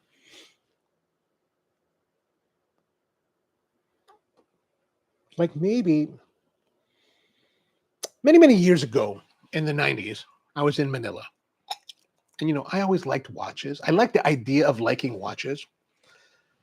But especially when you're in your 20s, you can't afford like crazy watches. And one thing you can find in Southeast Asia is knockoffs. Very nice quality knockoffs. So I found a knockoff of the Rolex Daytona, right? The chronograph stopwatch in stainless with the bracelet, white face. Very classic, very nice. But this one was like in the early days of like fakes where it was just a quartz movement and the chronograph features did not work. They were actually like the hands. And so you had the face with all the 3 dials on it. The hands on those 3 dials were glued in place, right? They didn't move at all. Really, really cheap knockoffs. looked okay. So why I'm mentioning that is because, this cigar reminds me of the kind of cigar that perhaps, again, Cuban-esque in that it's a lighter, milder cigar, but remind me of the kind of cigar that you might smoke if you were one of these type of watch people. Something softer, something smoother, maybe a little bit more elegant in that respect. So I'm at this cigar lounge, the only cigar lounge at the time, place called Patek. I'm sitting there smoking. And this other gentleman was there, a bit older than me, right? And he was like, he noticed my watch. Now, let me set the context here a little bit, because when you're in other countries outside of the United States, most of the places that you go to smoke cigars, like here in the United States, we're very egalitarian about our cigar smoking. Like you go to a cigar shop, all kinds of people are there from all walks of life, from all strata. When you go outside of the United States and you go to cigar lounges in other countries, majority of the times you're in certain socioeconomic levels of that country. Like it's not going to be the regular guys hanging out smoking cigars at this level. You're smoking with definitely the people that are maybe in the 1% of their nation. So it's a really different experience. So as I'm sitting there, this one guy, the other guy's like nicely dressed, very nice guy. He's like, he's like, nice watch. And I was like, oh, well, thank you. That's very kind of you to say. And he motioned to his wrist. He had the same exact watch with the real movement. So he had the real Daytona. And at the time, the Daytona was like $10,000, right? In 1996 or 1994, whatever this was. And I was like, oh, well, yeah, right. I was wearing long sleeves. I was like, oh, okay, yeah, nice. Yeah, I like it. I like it much too. So to me, this, and I'm sure it's being suggested by the band, but this cigar, the style of this cigar, is the style of cigar that I would imagine if I was back in those kind of scenarios. This is what people would smoke. Nothing too crazy. Like when I say crazy, I mean things like the Roma Craft are crazy. They're bold, brash, heavy. This is kind of more smooth, reserved, a little bit more elegant. Mom says it's the Chico Watch Series Patek Gold. Okay, Chico Watch Series Patek Gold by Chico Rivas. By Chico. I'm not familiar with Chico Rivas at all. I have no idea who he is. Can you tell us a little bit more, maybe, Mom, where it's made, any kind of details you might have on it? Or if you want, if you actually have a card, if you just take a picture, you can just text it over to me. That'll be fine as well. It's actually kind of nice.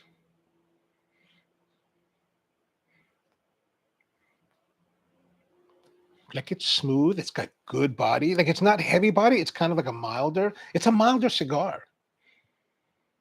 But it's a nice smoking cigar. It's a nice, calm flavor, but rich. There's a richness to it. But like some cigars are very bold in their flavors, but this is not very bold. It's very rich. It's got a richness, but it's also got a nice complexity, but more of that kind of melange kind of effect where it's kind of like all blending together and not necessarily giving you pronunciation of different individual flavors.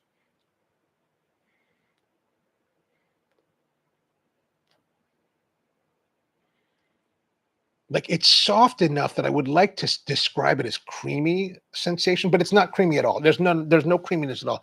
I just feel like I want to describe it that way. But if I was to describe that way, that would be a complete misrepresentation of what I'm getting. Now that last puff, there's a little bit of like, maybe a little bit more brightness coming through.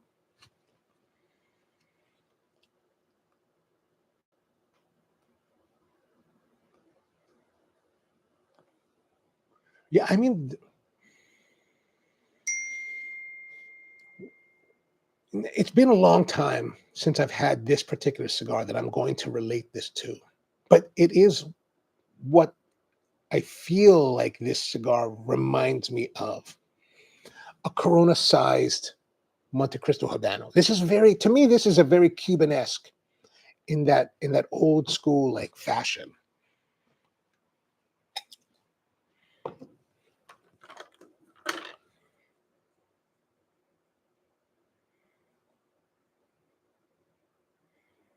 here we go. Okay, so thank you, Mom. So let's see. Chico Watch Series Patek Gold. The wrapper is Habano from Monteplaya region. I'm going to guess Monteplaya is in the Dominican Republic. The binder is Peruvian binder. The fillers are Piloto Cubano, Olor Dominicano, and HVA, Havana VA. I don't know what HVA is actually. Maybe one of you guys might know what HVA. HVA evidently is a variety of tobacco, variety of tobacco. So it says here the body is sweet wood with cocoa powder. Maybe the sweet wood. I'm not really getting cocoa powder. What does that say? The foot has cocoa powder. Cold draw, musty mushroom, faint cedar. Maybe that could be. I don't know if I would have identified those things as musty mushroom and faint cedar, but it certainly was pleasant. Now here's the description for the first phase. Opens with an intriguing mix. I better put some glasses on. Even though I can zoom in, it's not very easy. An intriguing mix of young cedar and black pepper. Black pepper, really? Sweetened by molasses and underscored by a subtle mustiness. Hints of mango provide a tangy twist, recalling, let me turn it this way so I don't have to scroll side to side. Recalling the rare Pelo de Oro. No? There is that tangy twist, that kind of like brightness. I can see that. The segment is further characterized by a velvety blend. Velvety is a good way. Creamy smoke and leather. But I don't know if I would describe it as creamy. Leather, I can see the leather. Progressing, the cigar reveals layers of sweet cedar, cream, and white pepper. Maybe we're going to get more of that later. I can definitely see a suggestion of white pepper happening, complemented by nutty undertones. The exotic mango melds with leather, while cinnamon on the retrohale enhances the complexity. Notes of mushroom and milk chocolate create a unique and satisfying profile. In its finale, the cigar offers an enriched blend of sweeter cream, lighter pepper, and deeper cinnamon. Leather, cedar, and mango continue to tantalize the plate with milk, chocolate, and mushroom, adding a final touch of depth and warmth. That's actually quite a nice description. I don't know if I'm getting all of those, but certainly it sounds good. Pairing notes: enjoy this aged masterpiece with a glass of single malt scotch or dark roast coffee. Oh, got the glass of the car. I don't know if I would ever pair anything with dark roast coffee. Like that just sounds like a horror to me. Allowing the intricate flavors to unfold gracefully. Nice. There's a second picture. Oh, here we go. Chico Series Watch Gold, Patek Gold. There's the actual card from Privada. There it is, Privada. Can never remember that. So bad. Okay, so here we go. 6x50, made by Tabacalera Rivas, aged 2 years. I think Rivas is, well, we're going to find out. Esteemed for over 30 years in the cigar industry, master blender Francisco Chico Rivas, with his deep roots in Quesada cigars and Manufactura Rivas, presents the Chico Watch Series Patek Gold. I guess I could, maybe that's what it is. This is maybe the Patek Philippe. Oh, that's the Patek Philippe. That's probably what that face is. I can't afford Patek, so I never really have, educated myself about it. I educated myself enough to know that I can't afford it. This special blend, aged for 2 years, represents a pinnacle of maturity and flavor development, embodying Chico's dedication to quality and complexity in cigar crafting. I gotta say, that sounds plausible because this has a smoothness and depth of character that, like I said, it's kind of like that old school Cuban. The Chico Watch Series Patek Gold, with its 2 years of aging, is not just a cigar. It's a testament to the legacy of Chico Rivas. Whoa, that's a hell of a statement. Each puff is a journey through the rich history of his blending artistry, offering an exclusive experience to the discerning smoker. Whoa. Oh, that's something serious. That's serious. But it is very good. Very nice. Andrew says, a favorite place in New York City, Barclay Rex, when down the street from New York Stock Exchange, had Vinny elevator operator, 40,000 years, and a Goldman Sachs VP, $400 million a year as best smoking buds. I actually never made it to Barclay Rex. Back when you lived in New York City, Andrew, were you a smoker back then? And George Juan says, well, unlike your dog rocket, the Wiseman was awesome. Only one touch-up. Oh, that's excellent. That's excellent to hear. Now on to the LCA exclusive Valentine's Day chocolate bomb. This is from Privada. Privada, and tell me if I'm correct or incorrect, but I feel like Privada and LCA are the same group. Is that correct? Or are they two separate ones? Tony says that the skeleton was great, moved on to the nice. And George is pairing it with some 818 tequila. Oh, tequila. Oh, you really are one of those tobacco leaf guys.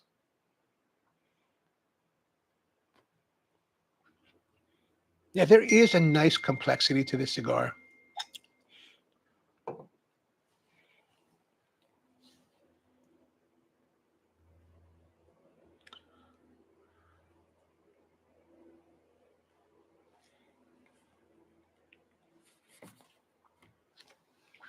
Tony says he's having the Cohiba Red Band Robusto, burning great and mild compared to the Skeletor. Oh, nice, nice.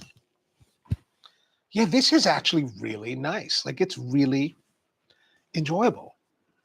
And like I said, and maybe that's the whole Chico Rivas thing is that, he's been in the business 30 years doing all this stuff, and, with Quesada, and that maybe he's Cuban. Maybe he comes from that old Cuban tradition, because this really does evoke that feeling.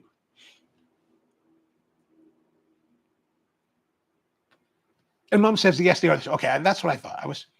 I just couldn't remember. Man, right there, there was that mango. I mean, I'm going to say it's mango, but I don't necessarily identify as mango, but definitely that kind of citrusy brightness just on that last puff, which might be interesting with this ginger beer. Andrew says he was a cigar smoker back then, had a box at Nat Sherman's townhouse. Holy man, you guys are like fancy doing that kind of stuff. My conference room C, when doing the 7th Bryan Park building. Nice. You guys are all fancy. Like one of my really good friends in Honolulu, he used to have a locker at Alfred Dunhill, San Francisco.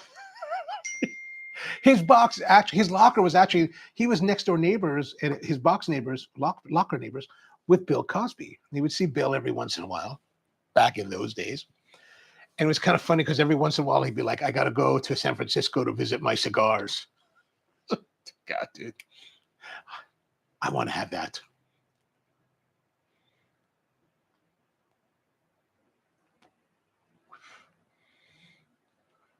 I only had lockers at,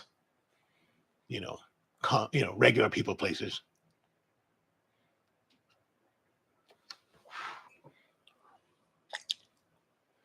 My one kind of regret was in the cigar world was one year, 1995. I was offered a membership invitation to the Grand Havana Room in Beverly Hills. I got an invitation. I went to go visit. I was in LA one time working or for work or something. So I stopped by I called them up and said, hey, I'd like to come and have a tour. So they gave me a tour, and beautiful. They had just built it at this time. But, it was 1995 and I was getting ready to move back to Maryland. And I was like, am I going to be in LA very often? Because and the membership fee, like I remember the initial, I still have the invitation letter. I gotta go find it one day, but I think the initiation fee back in 1995 was $2,500. And I think it was like another $1,500 or $2,000 a year for your monthly, for the yearly fee.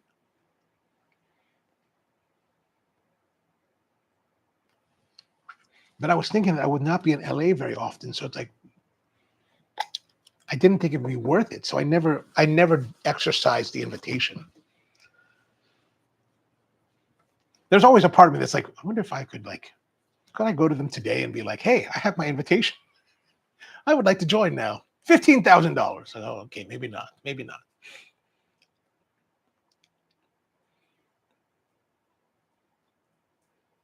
Now, I took a sip of that coffee, and I don't know.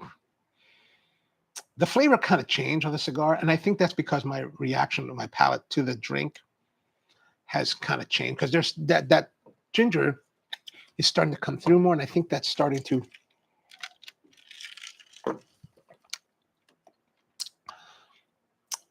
I think that ginger kind of overwhelms the palate.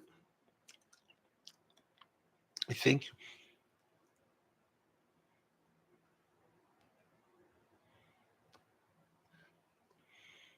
I'm thinking that maybe the ginger beer is not the right accompaniment to this cigar because there's too many competing, right? There's milder cigar, some brighter notes. Let's presume that mushroom is there.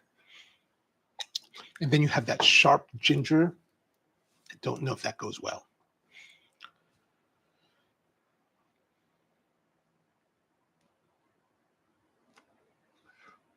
Maybe we're going to stay away from the coffee and see where it goes. Because that warm, that sharpness of the ginger after those last two drinks of it, there was this warmth and character of the Habana style. I feel like that's kind of being diluted.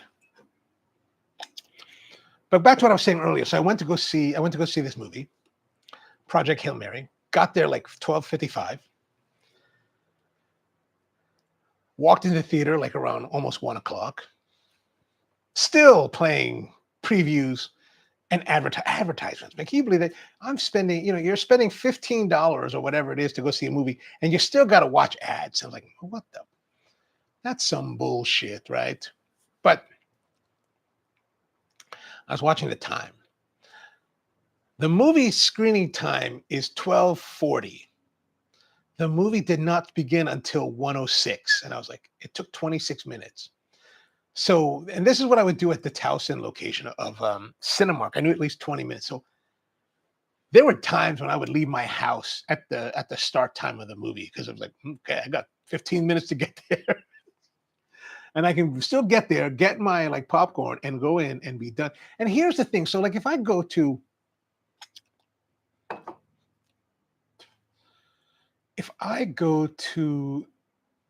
the Regal Cinema, the Cinemark, and I get the VIP section upstairs, I think it's like $20, or at least used to be. Maybe it's more now. And you get a popcorn. So maybe you spend another $5 for a Coke, Diet Coke, and you're in for $25. This one I'm in for 32, and I was like, what? 32? What the heck? And I already got the senior discount.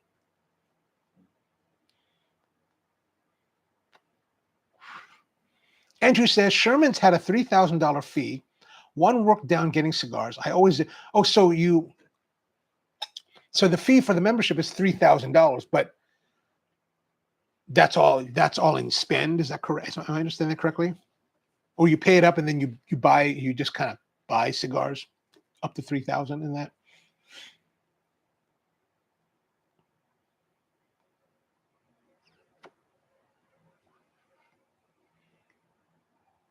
Okay, now we're getting back to that flavor.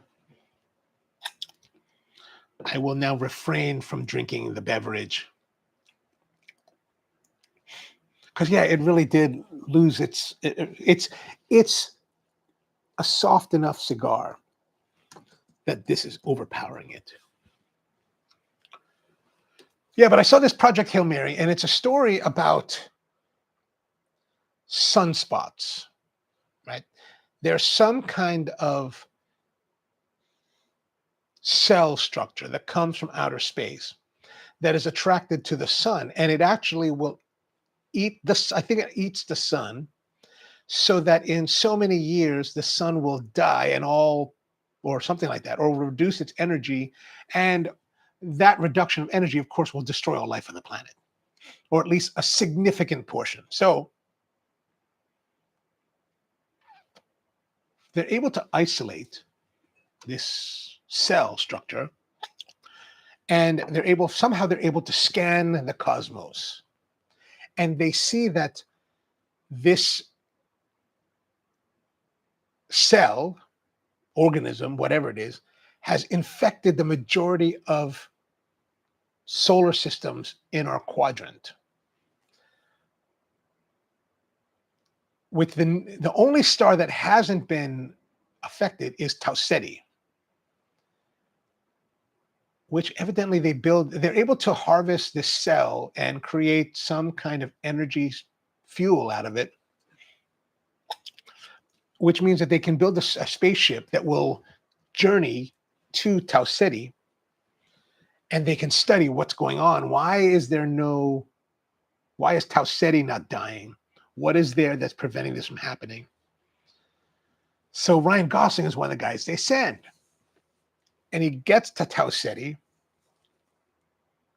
and he meets an alien. Not a Tau Ceti alien, some alien from another planet, so in another system that has also traveled there, because they have found the same results and realized that Tau Ceti is the only system that doesn't have this problem. And it's about that. It's actually quite enjoyable. It's very, very enjoyable. It's evidently a book, a very famous book. So I would suggest, if you want to see a movie, that's a good movie to check out. It's nearly 3 hours long. So you're there for you start to feel like you have to go to the bathroom after a while. You're like, I gotta go, but I can't leave. I spent $32. I can't leave this theater. But that was good. Project Hail Mary was that was worthwhile. That was worthwhile watching. And like most of these long-term missions, the idea is that the astronauts go to the Tau Ceti and they will never return. There's no hope for their return because they don't have the fuel to return, and they have no way to generate the fuel once they reach Tau Ceti to return. If they could, right? If they could generate the fuel, they could return, but they have no way to generate that. And you don't know if there's anything in Tau Ceti. But now that I think about it, in our quadrant of the cosmos, you would think that sentient life that has some level of advancement, would be able to travel to Tau Ceti to investigate as well, figure it all out as well as these two civilizations and go there. But it's only these two. So I don't know if that means that other civilizations that may be out there are totally, behind and not as advanced, and they're just going to perish, a horrible perishment, or there's no one else. I don't know.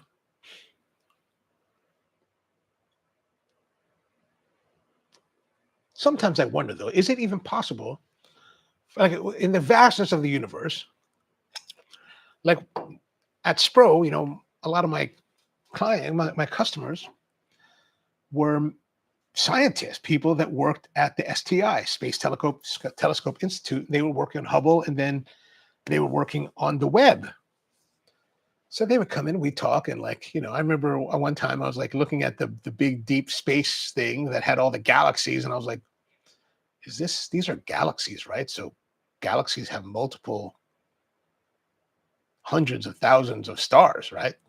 Potentially systems around them, right? They're like, yeah, each one of those is a galaxy. I was like, what?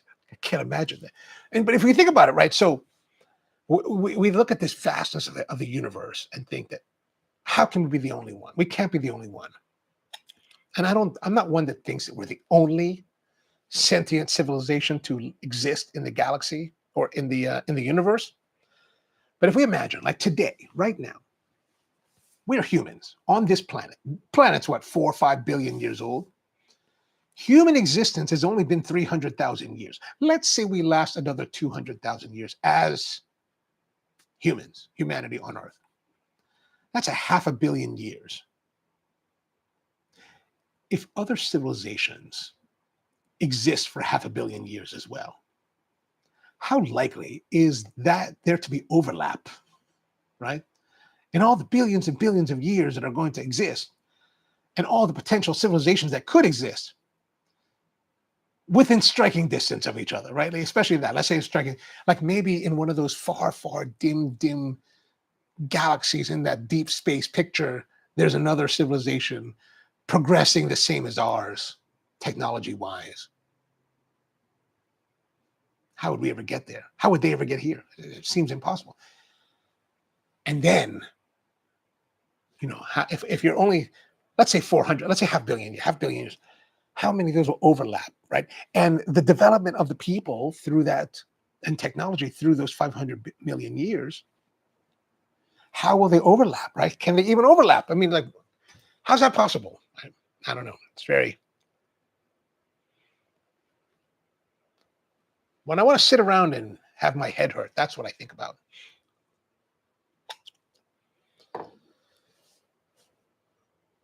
What do you guys think? Any thoughts on that? Would be kind of interesting to find out that there are other civilizations existing now. I don't know if I want them to come here,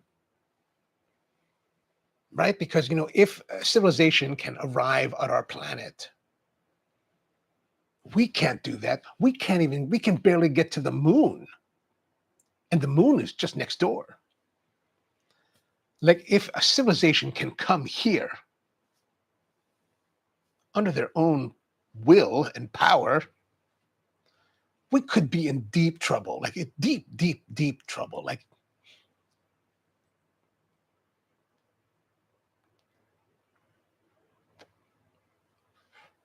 I mean, we're just not.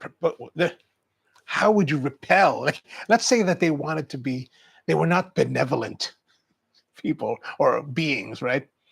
They want to exploit and, they want to do the things that colonists do everywhere on this planet. How would we even repel that how would we even react to that? Like, how could we? I mean, just the fact that they could come here, that technology must be formidable.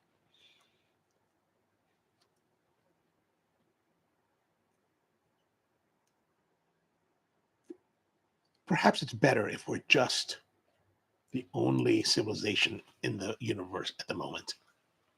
All right, that last puff, definitely more of that brightness coming through. Well, now that we're removed from the drink,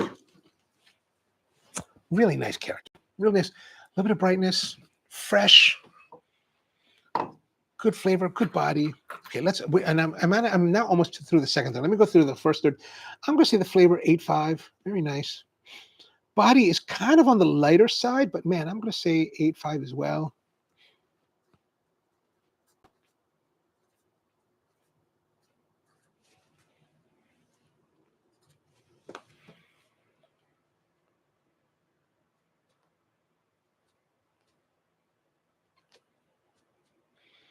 I think that the way that I want to describe this cigar at the moment, with this kind of emergent brightness to it, it's very pretty. I feel like the description is pretty. It's a pretty smoke, great draw, great smoke production.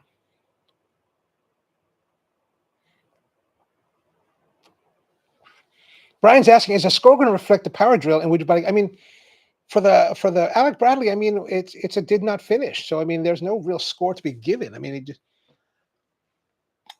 how can you give any kind of score that's reflective of it when you can't even smoke it? I mean, look at this. We are like, man, there's a little bit of spiciness now coming through that. That's really interesting. Brian says, sorry, I walked away and did. Oh yeah, walked away. Man, you walked away. We did this like 40 minutes ago. I don't know what time we changed. Wait, something so around there, right?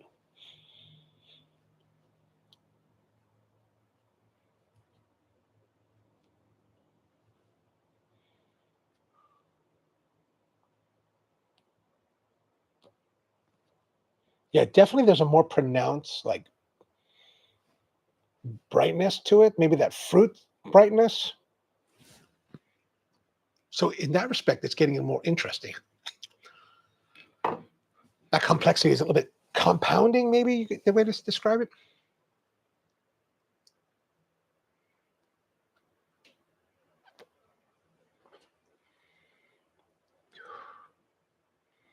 This is a really nice cigar. Like, it's really nice. Honestly, this cigar is much nicer than I would expect for an LCA Privada cigar. Like, I've had a lot of Privadas. A lot of them are nice. A lot of them are good. This is definitely the best Privada I've ever had. This is definitely higher on their scale than I'm typically experiencing. I find that Privada a lot of times gives you cigars that are nice, they're fun, they fulfill the deed. a nice diversion for an hour or so. But they're not terribly like complex. They're not terribly challenging. They're not terribly interesting. This is quite, this is darn good. And I do mean that in the very Cuban-esque, that old school Cuban-esque way. Like I'm surprised. We've gone from a cigar that we could not even finish to something that's really, oh man. I mean, I'm even wondering like maybe my scoring of 8.5, very good plus, may not be quite reflective of the experience.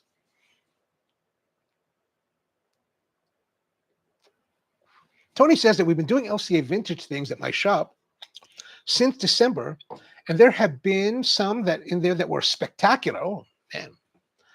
I mean, this is definitely to my experience, this is definitely a step up for them. Like this is like a different level of cigar for LCA. Like I said, you know, I've always liked the LCA stuff. Like I think they're curious and interesting. Cookie Monster, Big Bird, all of those really just kind of fun, interesting like concepts. Not spectacular by any means, just interesting. This is like it's got to be amongst their best for sure.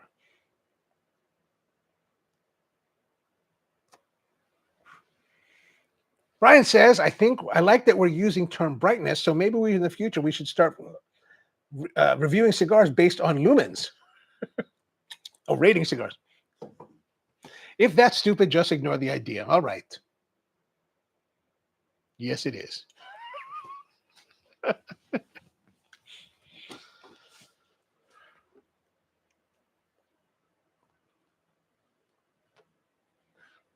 Actually, what's on my mind right now is like, I got to find a microphone for you. I got just the thing for your PA setup. I got perfect. I got exactly what you need. I just got to find the right microphone for it. And the power cable.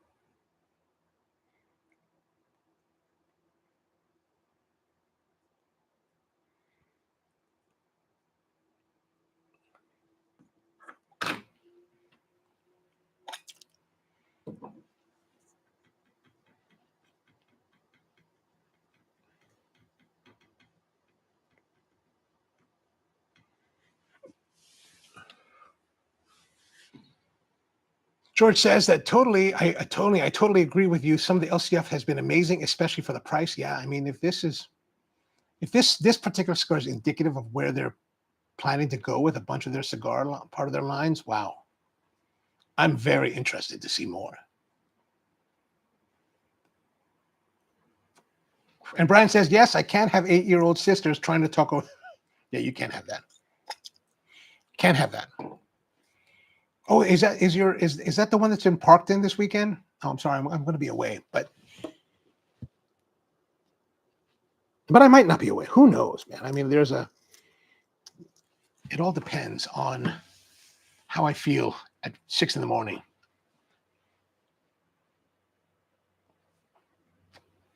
But I do now have kind of a reason to go because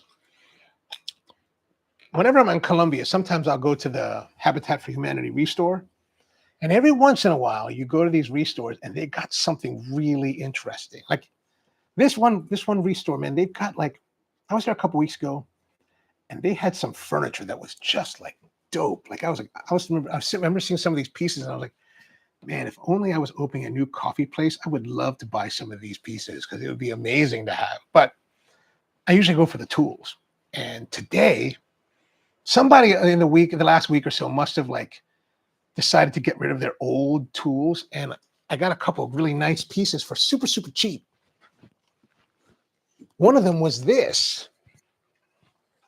It's a hand plane, an old wood hand plane, right? I think this is what they would consider a smoothing plane, but wood coffin block plane. But the problem is, of course, there's no blade and no wedge. So I was digging through the stacks there to see if maybe it was in there. I couldn't find it if there was there. But look at this, $3. Right? Not that these are crazy expensive to begin with, but I was like, $3. That if I'm going to go to New Jersey and this is $3, it's worth buying it just to see if I can get the parts for it. Because it's only two parts, the blade and then the wedge.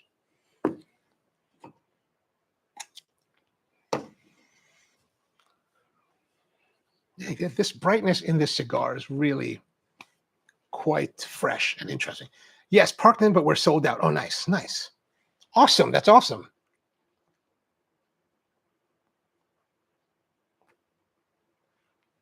Brian says, I don't mind rolling the dice on LCA cigars because every once in a while they knock out of the park. Oh, I mean, like I used to belong to the farm series for about 2 years. I had the farm membership. I always enjoyed the cigars. And what I liked about having that farm membership was it every month they send you like 4 cigars or three, 4, 5 cigars, something like that. And what I liked about it, because you know me, I always say this, I'm always kind of stuck in my world of Romacraft, which I revel in. Don't get me wrong, I revel in that. But you know what I liked about getting the LCA stuff was that getting those 4 cigars forced me to smoke something different and have a little bit of refresher. But this, man, this is really like,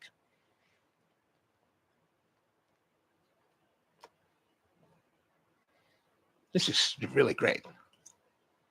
I want to say things like stellar and superb, actually, but I'm trying to hold back on that because I don't think my scores are. But really, for the second, third, I'm gonna up it up. I'm gonna say we're at 9s. Excellent. And I'm gonna have to readjust. I'm gonna readjust the 9 for the first one.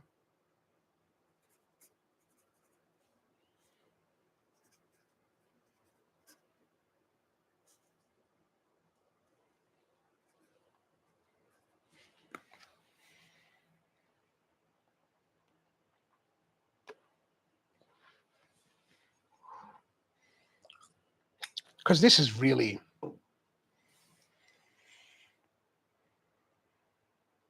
yeah, I mean, to me, this reminds me of like old school Cubans. More so than, let's say, the Tatuaje Brown label. Like the Tatuaje Brown label was always kind of touted as, you know, Pete's homage to old Cuban like style cigars, like especially with that whole look, kind of has that Monte Cristo look. But this is really closer to what I remember. Like the Tatuajes, even though they have a very Cuban-esque experience to them, they're also a little bit heavier, a little bit more force, a little bit more robustness to it. This is not like that. This is that smoother, refined, elegant character.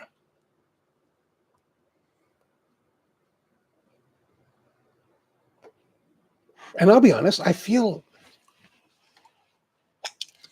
knowing now that this is an LCA cigar,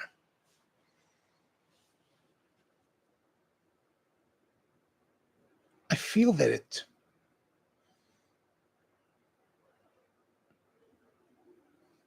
I'm trying to think of the proper description of what I'm really thinking. Like I want to say that to know that it's an LCA cigar and say that this cigar is superb, elegant, seems antithetical to what I know of LCA. Right? LCA to me is never like that. Never this level, right?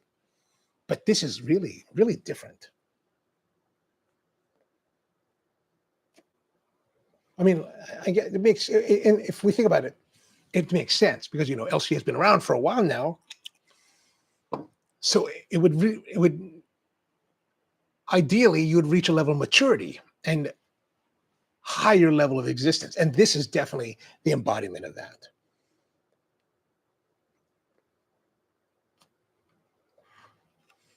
Andrew says, interesting journey tonight from mangy dog to best in, right? Like as we progress, right? As we progress, I really have to think about like the early scores, right? Like fragrance cold draw, very good plus, 8.5. Flavor of the first third, 8.5. I've already readjusted the body of the first third to 9, to excellent. But I have to think about, like, am I even really, is this very good plus? Is that being too reserved to the point of being penalizing? Mom says it has 2 years of age before I got it. So does that mean you've had this for a while? I mean, this, like, I think that there's a delicate character to this cigar that you do have to be careful. Like, this is too brute a force. This ginger beer is too brute for this cigar. Like, it kind of blows out the cigar. So you don't want it to be with something like that. Something that would be much more complimentary. I'm thinking maybe even like a port wine would be nice. So maybe it's 40 years. Wow. Thank you. This is wonderful. Wonderful.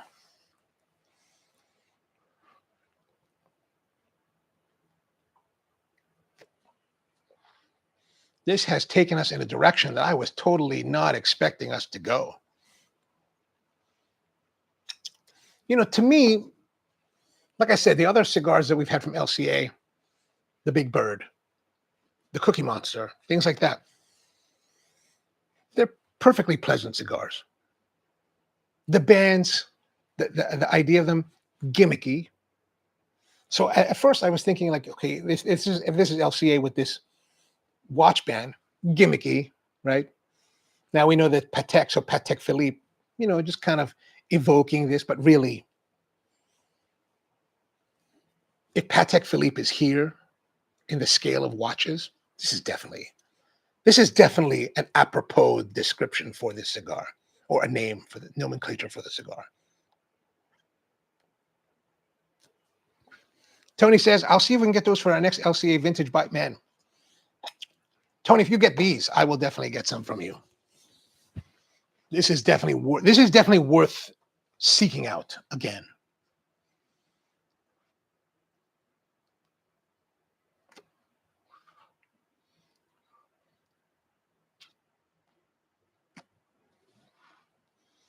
Like, this is truly LCA on a whole nother level.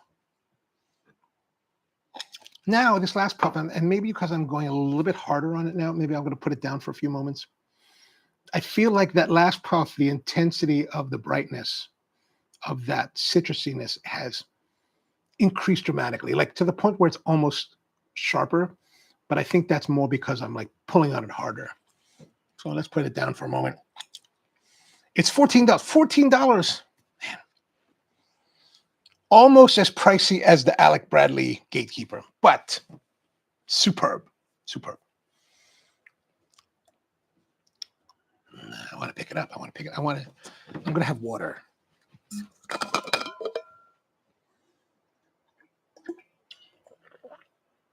I want to have a drink for my palate, but I don't want to have the ginger beer because I don't want to lose the track of the flavor.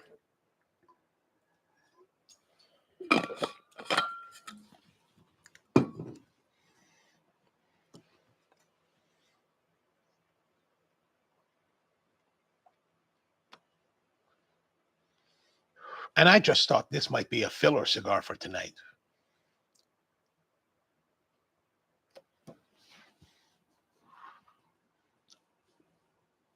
I'm lucky that we kept it in. I kept it in the box.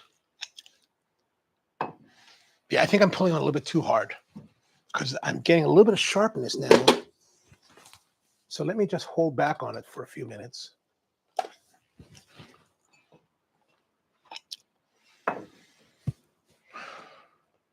Whew.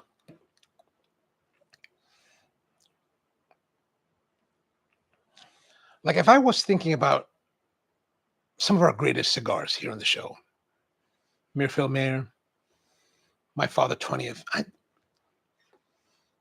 I'm inclined to think that this cigar is, I wouldn't say it's the same, but I feel that we're approaching that kind of level.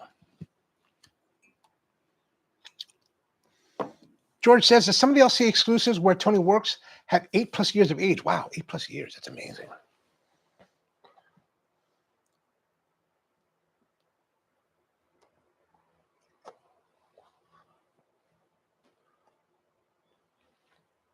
And you got to give credit to like cigar places that do that kind of thing. Like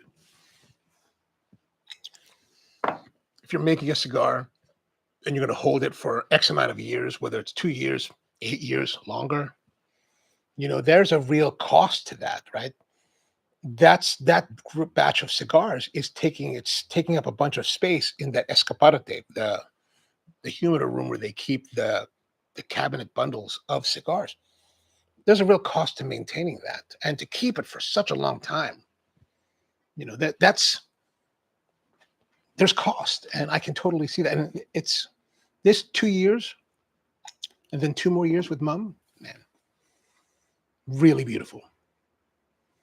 The range has been 1.5 to 12 years. 12 years, wow, man. How is it 12? How would that smoke?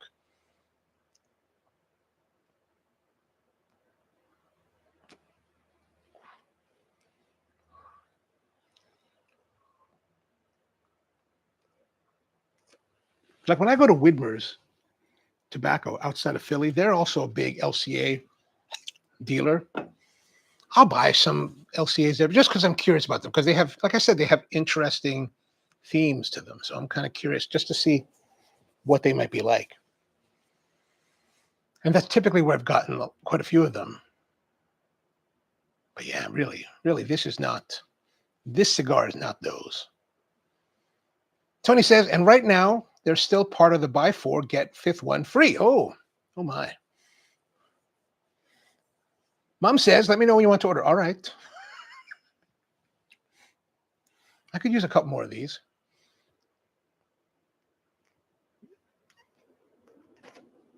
Maybe not a box, but a couple more. Like this would be a fantastic smoke for like those breaks between revenge binging, right? Now that we're getting closer, there's an intensity that's building in it. Not necessarily like a heaviness. Like sometimes when I get to this point, like in a revenge or a breach of the peace, like it gets really heavy.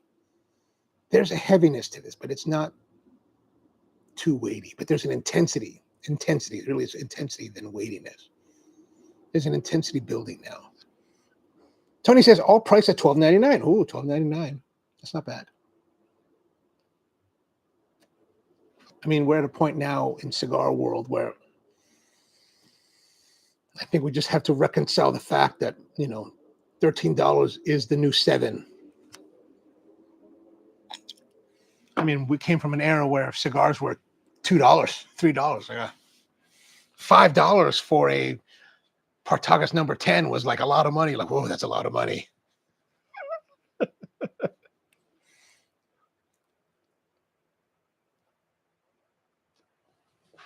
From 1995, when they released the Partagas 150th anniversary cigar, and the Don Ramon was $30 a piece. You're like, what is that? $30.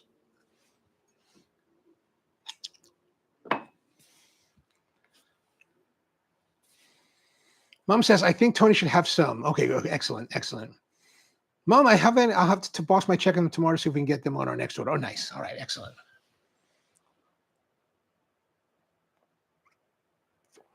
So Chico Rivas makes this. It makes me curious now, like what other cigars does he make? Because I'm not familiar with his name. I mean, Quesada, I guess he was the blender for Quesada at some point, or is, or was. Familiar with Quesada, but not him individually. My first time hearing of his name. But this definitely makes you want to like, oh, who's this guy? Like, can we try more of his stuff?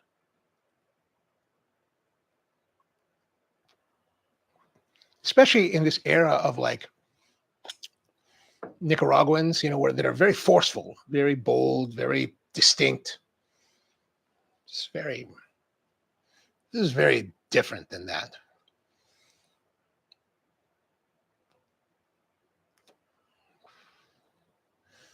Like I said, I've been watching that series Drops of God. I've watched both seasons now.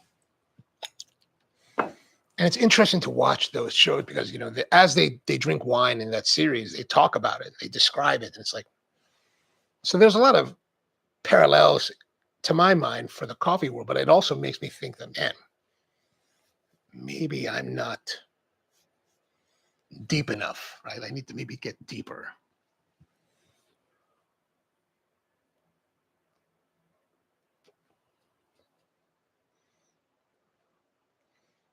I mean, there's a there's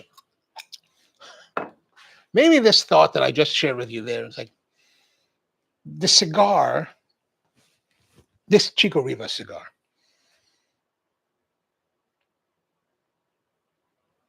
is profound enough that it's causing me introspection. Like it's like, whoa, this is really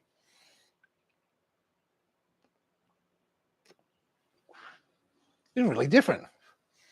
Tony says Chico Rivas made one of the last LCA vintage things we got in. That was also spectacular. Whoa, all right, all right. He makes some of Sandra's cigars as well. Oh wow, really? Sandra's cigars, the ones that I've had, the ones that look like the Cohiba, those Lanceros, very nice cigars. But this is definitely way above that. Way above that. Those are nice. Those are really nice. Very surprising. Very underrated. Very under recognized, I think. But this is like, well, this guy. It's almost as it's like this guy's coming out of left field. You're just like, who is this dude? What is this all about? This is really kind of sublime.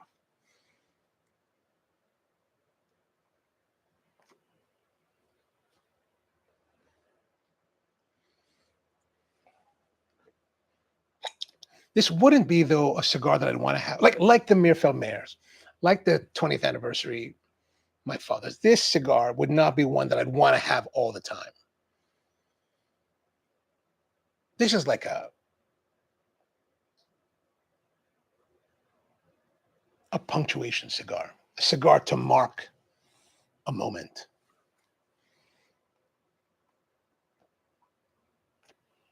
Mom asked, didn't he used to blend for Davidoff? Ooh, I don't know if he did because I thought my understanding is that all Davidoff was blended by Heinke Kellner. So I don't know if he maybe he worked. I don't know. I don't have any insight into that.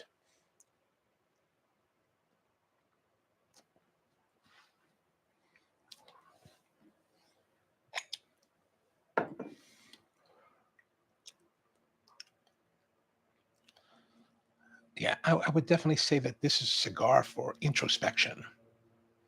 Eladio Diaz, says Tony, was the last counter-trained blender to run Davidoff. Oh, all right. I didn't know that. At the factory, he was the main blender. Ah, okay, okay.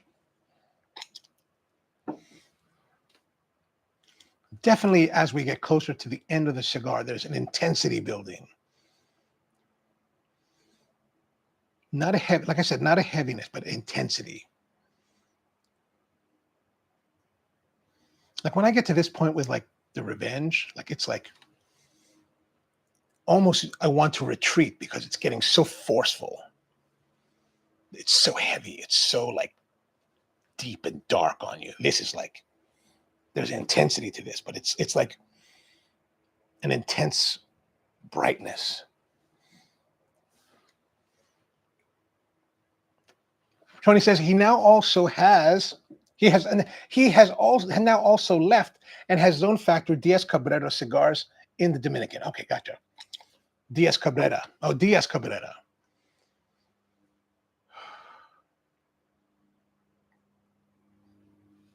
Or Diaz Cabrera.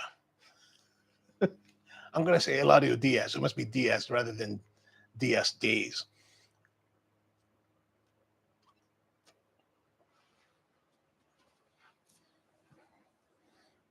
All right, I'm going to say this Patek cigar is definitely one that you should seek out because this is, yeah, really, it really is superb.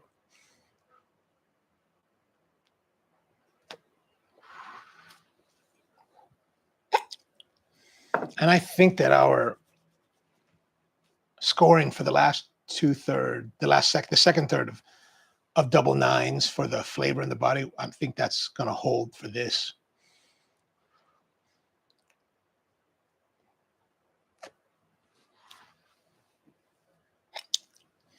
I mean, yeah, I'm going to put that down now.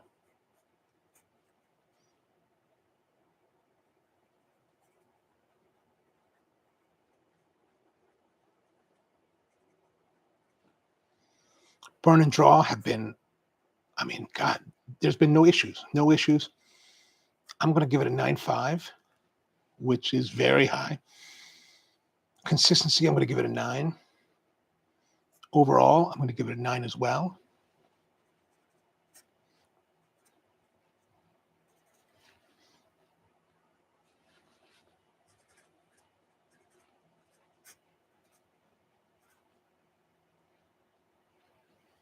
That can't be right. Oh, yes, not right.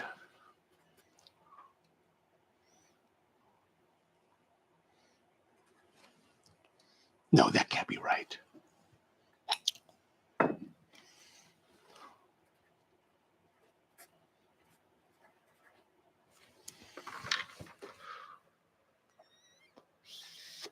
I'm going to have to recalculate this.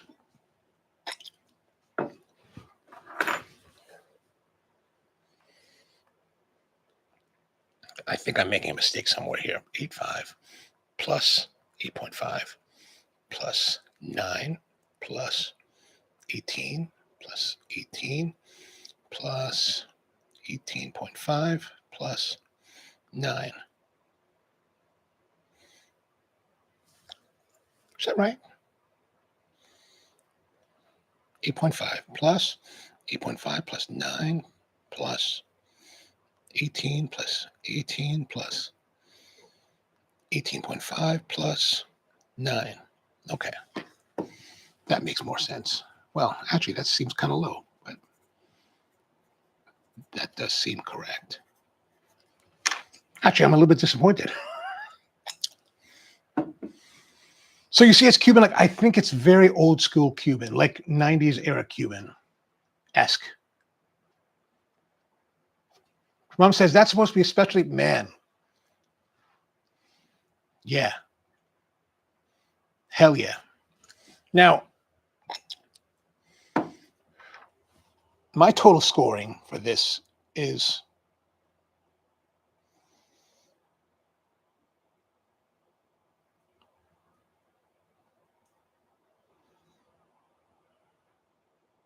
it's 89.5. Although I feel that I think that number is true to what we've scored. But I do feel that I won't change anything. I'm going to leave it at an 89.5, but I do feel that this is a 90 plus, 92, 93, 94.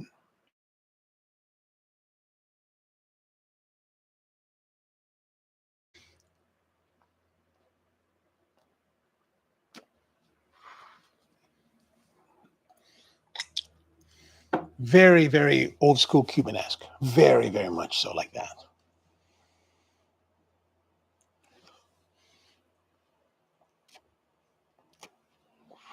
I think the 89.5 is accurate. But I feel that it's more than that. 94, 95. Really, if I was just to like speak outright without scoring it, that's where I would say that it would be.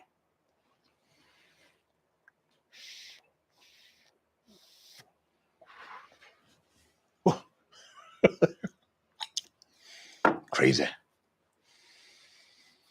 Whew.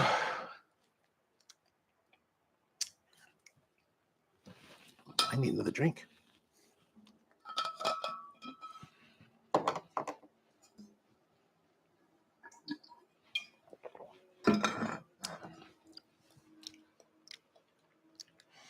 So what do you guys got going on the weekend? Anything interesting? There is, what I got going on? I've got that tool show I might go to in New Jersey, Old Wick, New Jersey. Not too far from where we were at CI. But I'm only going to be there for the morning because I just got to go in the morning, check it out if I end up going, and then come back. Because like I said, I've got a birthday dinner to attend at 7. There's also this company down in Arbutus called Fallen Lumber. And they're a company that looks for urban lumber to recover it and to make into lumber. Well, they look for urban trees and make it into lumber. And this weekend they're having their big sale. They do this once a year sale where whatever inventory they want to get rid of because they have too much, they put on like really good discount. So I went to it last year and it was really kind of interesting. So it's happening both Saturday and Sunday. I think Saturday is like 1 to 5, and then 10 to 4 on Saturday, 1 to 5, and then Sunday is 10 to 4. So I want to go check that out on one of those days. Probably on Saturday before I go to Gambro's. Because on Sunday, my nieces want to go do something. So I was like, okay.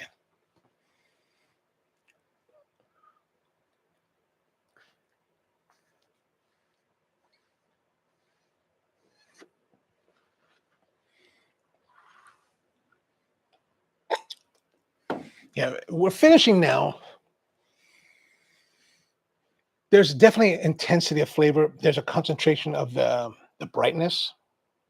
Like it's become a very bright cigar. Not offensively bright, not overtly bright, but just really intense brightness.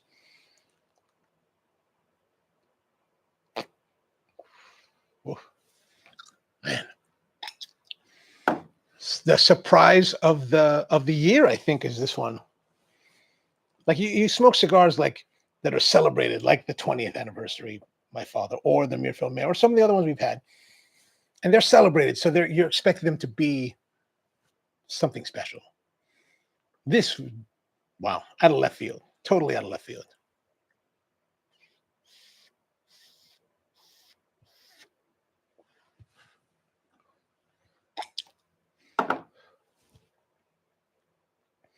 Just shows the journey you can have with cigars and the surprises along the way.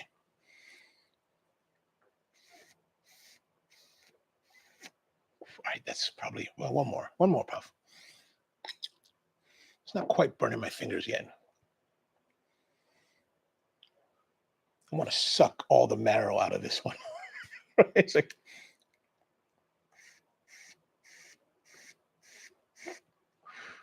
all right, that's good. Whew. There it is, the Chico Watch Series Patek Gold by Chico Rivas, 89.5, which while that's a really very good scoring cigar, I do think my gut is that it's more.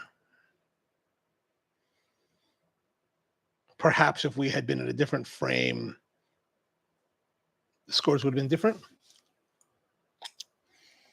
All right, I guess that's going to be it for this week. Thank you for hanging out with me as always here on the Thursday Night Hang on the Coffee and Cigars live stream.